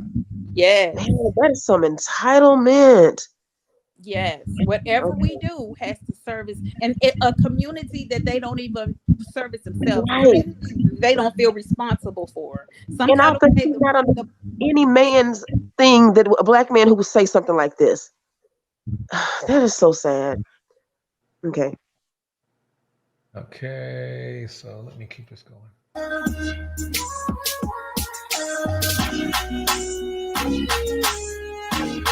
Let's see what this guy's saying. You wee man. Above reproach, like we've been saying this whole time, there will be extreme oversight in the future because you all had a responsibility to the public who trust you, and people are waking up to the latitude of being abused. We'll let the courts decide. Twitter isn't the proving ground. I don't get what his point is. Doctors have always had the opportunity to choose who they service, so I don't see where they can. Yeah, this is weird. That's this pretty much what it looks like. This guy is. I don't know who this. But the thing about it, what they don't understand is you don't have a duty to the public. You have a duty to your client. Right. And those are the clients you choose, not just the public. Well, or the client that chooses you, that you decide to Right. provide therapy for. Yeah, it sounds like these people are ignorant to how this works. So.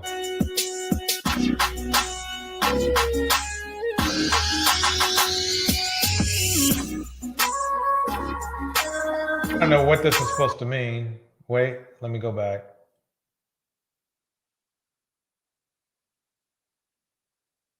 Oh, that's some messed up shit.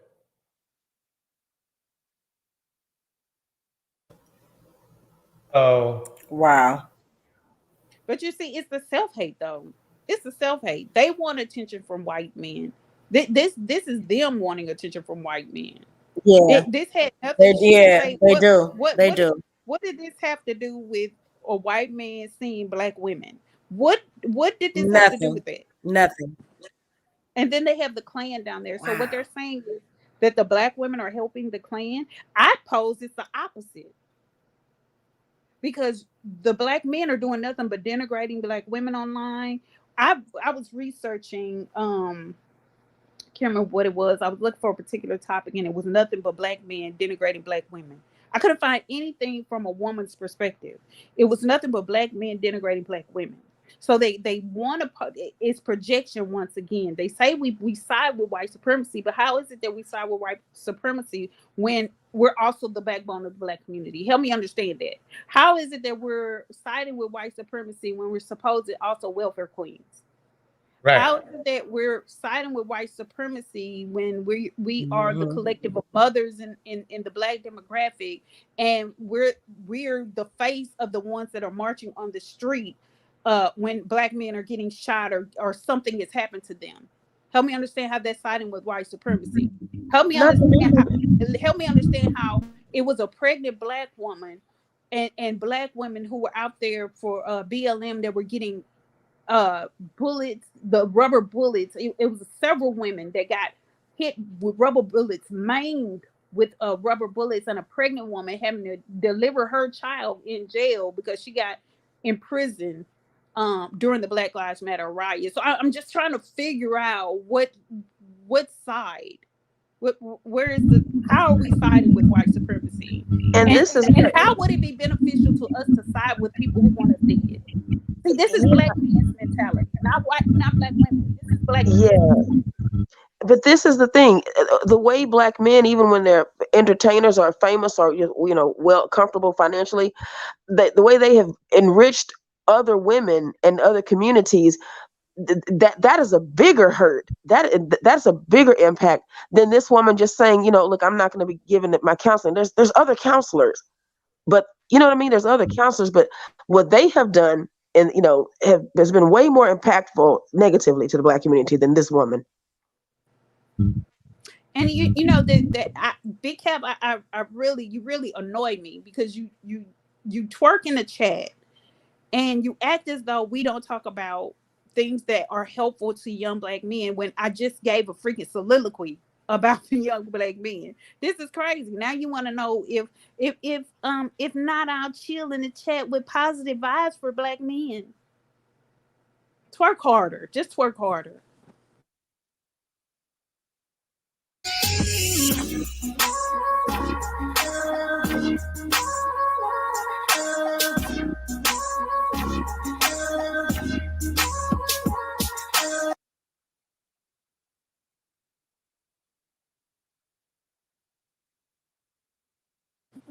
Why would you want access to a therapist that's the one I read earlier. Yeah.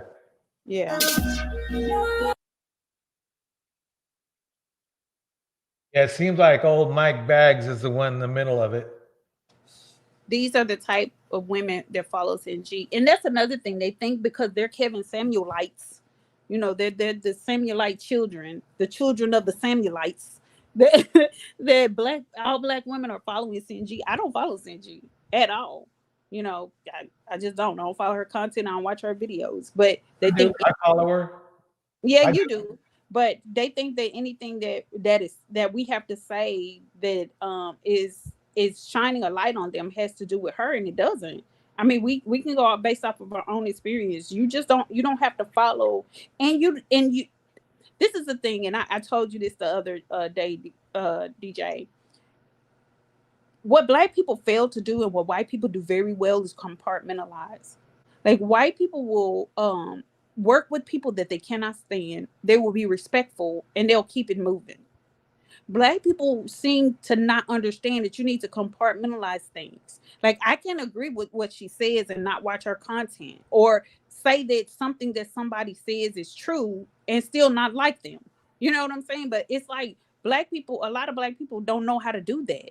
And just because you disagree with somebody or you disagree with some of what somebody says doesn't mean that everything they say is wrong. And it doesn't mean you're being phony by agreeing with whatever they say was right. It's crazy. All right, let me keep this going.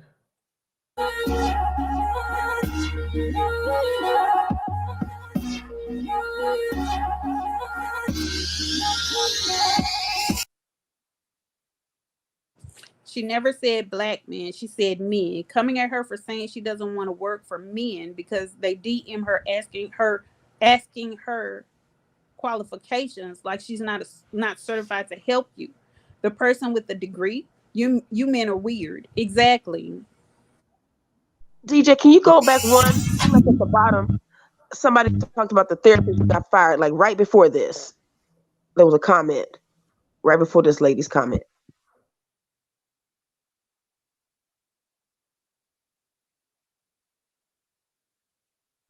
The other therapist who got fired a few months ago had a rainbow in her bio too. Laugh out loud. You know, they will say this about any black woman regardless. They'll say that.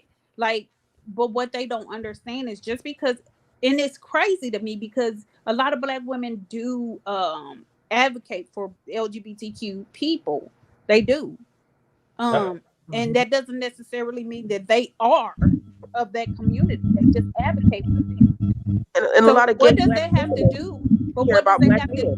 What does that have to do? Exactly. Most LGBTQ people that they win. if they're men are black men.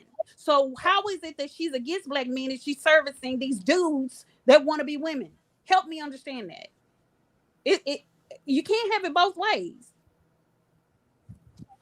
And most LGBTQ people, let me say, okay, most LGBTQ people, they advocate for one another, and so I'm confused by what they're saying because again, the people who seek therapy a lot of times are those people. So what is their gripe with the LGBTQ if she has it in her bio?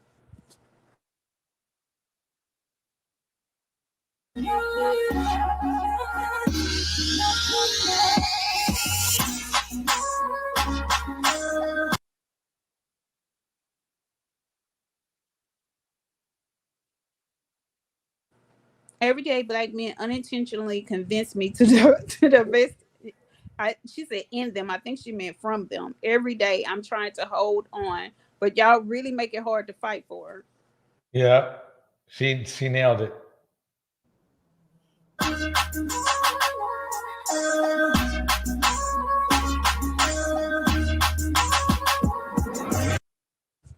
You seem to be angry. I invite you to find a therapist to work through your hatred of black women and sex workers. Just not her. She's not taking new male clients.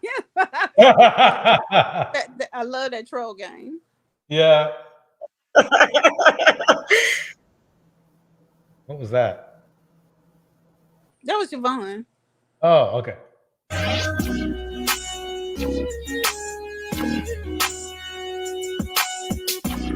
What she said yesterday was reckless. Don't try to co-opt conversation to fit your rhetoric, bruh. Do better. Wait, what she said yesterday was reckless and unbecoming of her profession, and I'm pleased many black men spoke out while women doubled down on their issues with black men. And the guy below it said, don't try and co-opt a conversation to fit your rhetoric, bruh. Do better. Exactly. So what he's saying is you're trying to use this against Black women, Right. and Black women issues when that's not even what she said. See, they can't they can't compartmentalize. They can't separate what she's talking about as a professional as opposed to what may be happening in her personal life. They don't understand professionalism. That's why these Negroes need to go to school. That's why they need more jobs than just driving trucks and other things like that. They need to diversify themselves. They need to seek more knowledge. Even if they drive trucks, learn something in the states that you're going to. Like, diversify your mind, because not everything has to do with sex. Not everything has to do with you. It's not about you. Like, they can never see a time when something is not about them.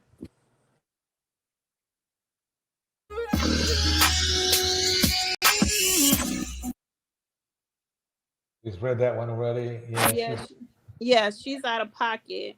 I wouldn't send a stray cat to her so-called profession. And that's supposed to be a woman. Yeah, a mammy. And then Lily at the bottom, this is very homophobic of you about saying that to Mike Baggs, which is true.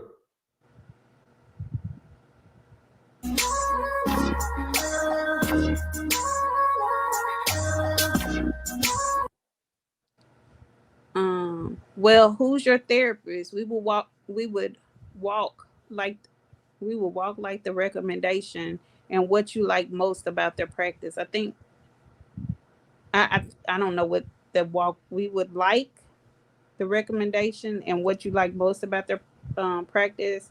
This is a thing that Dr. Tommy Curry is speaking about in his book, Man Not.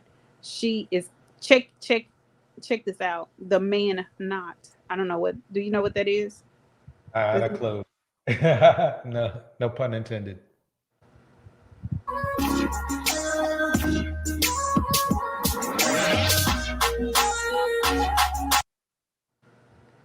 Y'all are showing every day why she made her exact statement. Y'all would rather be mad that she doesn't want to take Black men because of how they make her feel than to sit with yourselves and think.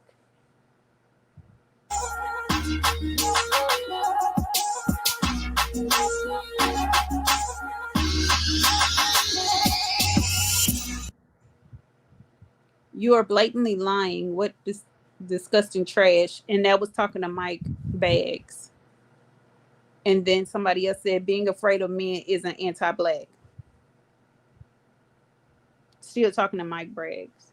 They roasting them now.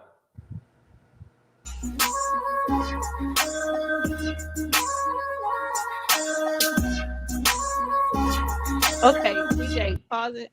So the book that he's referencing is one of those woe is me victimhood books.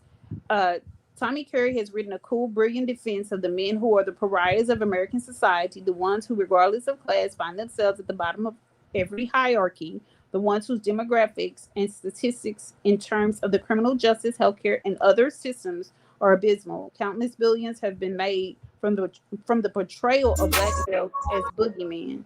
So, in other words, it's in defense of Black men. And what's funny is when women talk about what they go through in society, all of a sudden, men feel some type of way. Like, Black women don't have pain. Like, Black women don't share in this disparity in society some kind of way. And Sunshine Lady says, just proving her point. Jazz says, you're disgusting for spewing this anti-Black woman rhetoric without doing your due diligence of research to get the facts. Also, LGBTQ is not mutually exclusive. She can also support Black people as a whole. But they say a hit dog will holler. She said men, not Black men.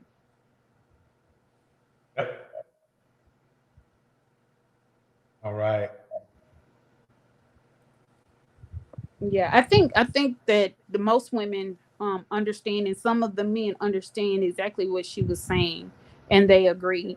I think she's going to be safe depending on where she works and who she works for. She's going to be safe. She can go anywhere. That's the one great thing about being licensed is you can pretty much pick up and go somewhere else if you need to.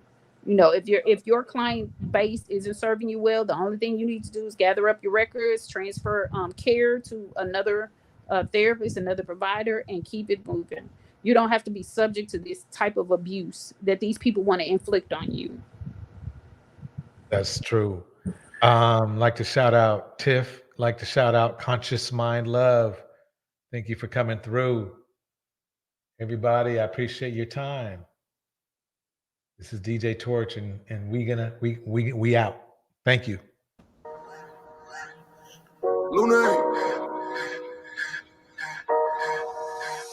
Money work. El mundo quiere dinero. Money work. Se arregla con dinero. Money work. Si me quiero educar, dormir en algún lugar, un lugar para trabajar, y si no hay pues emigrar.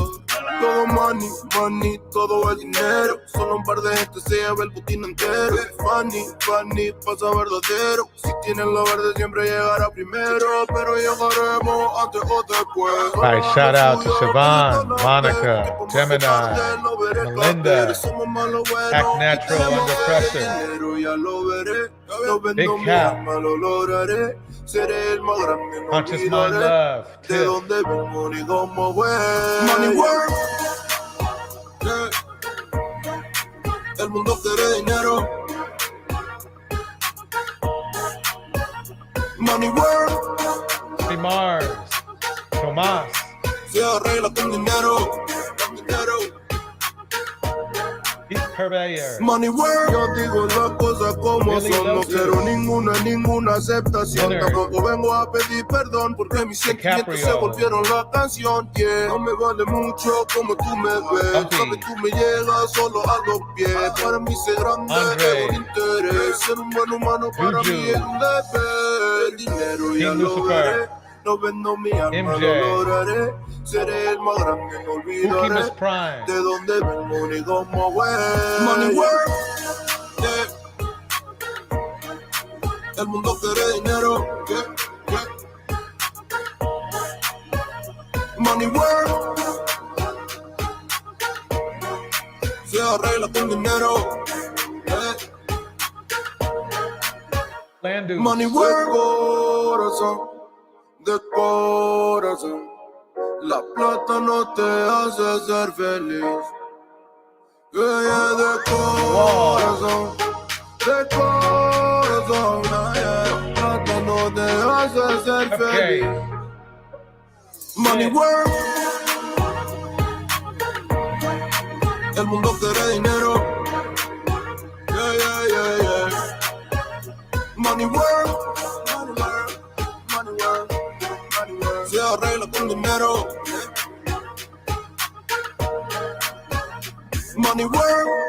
All right, everybody. See you on the next one. Lunático.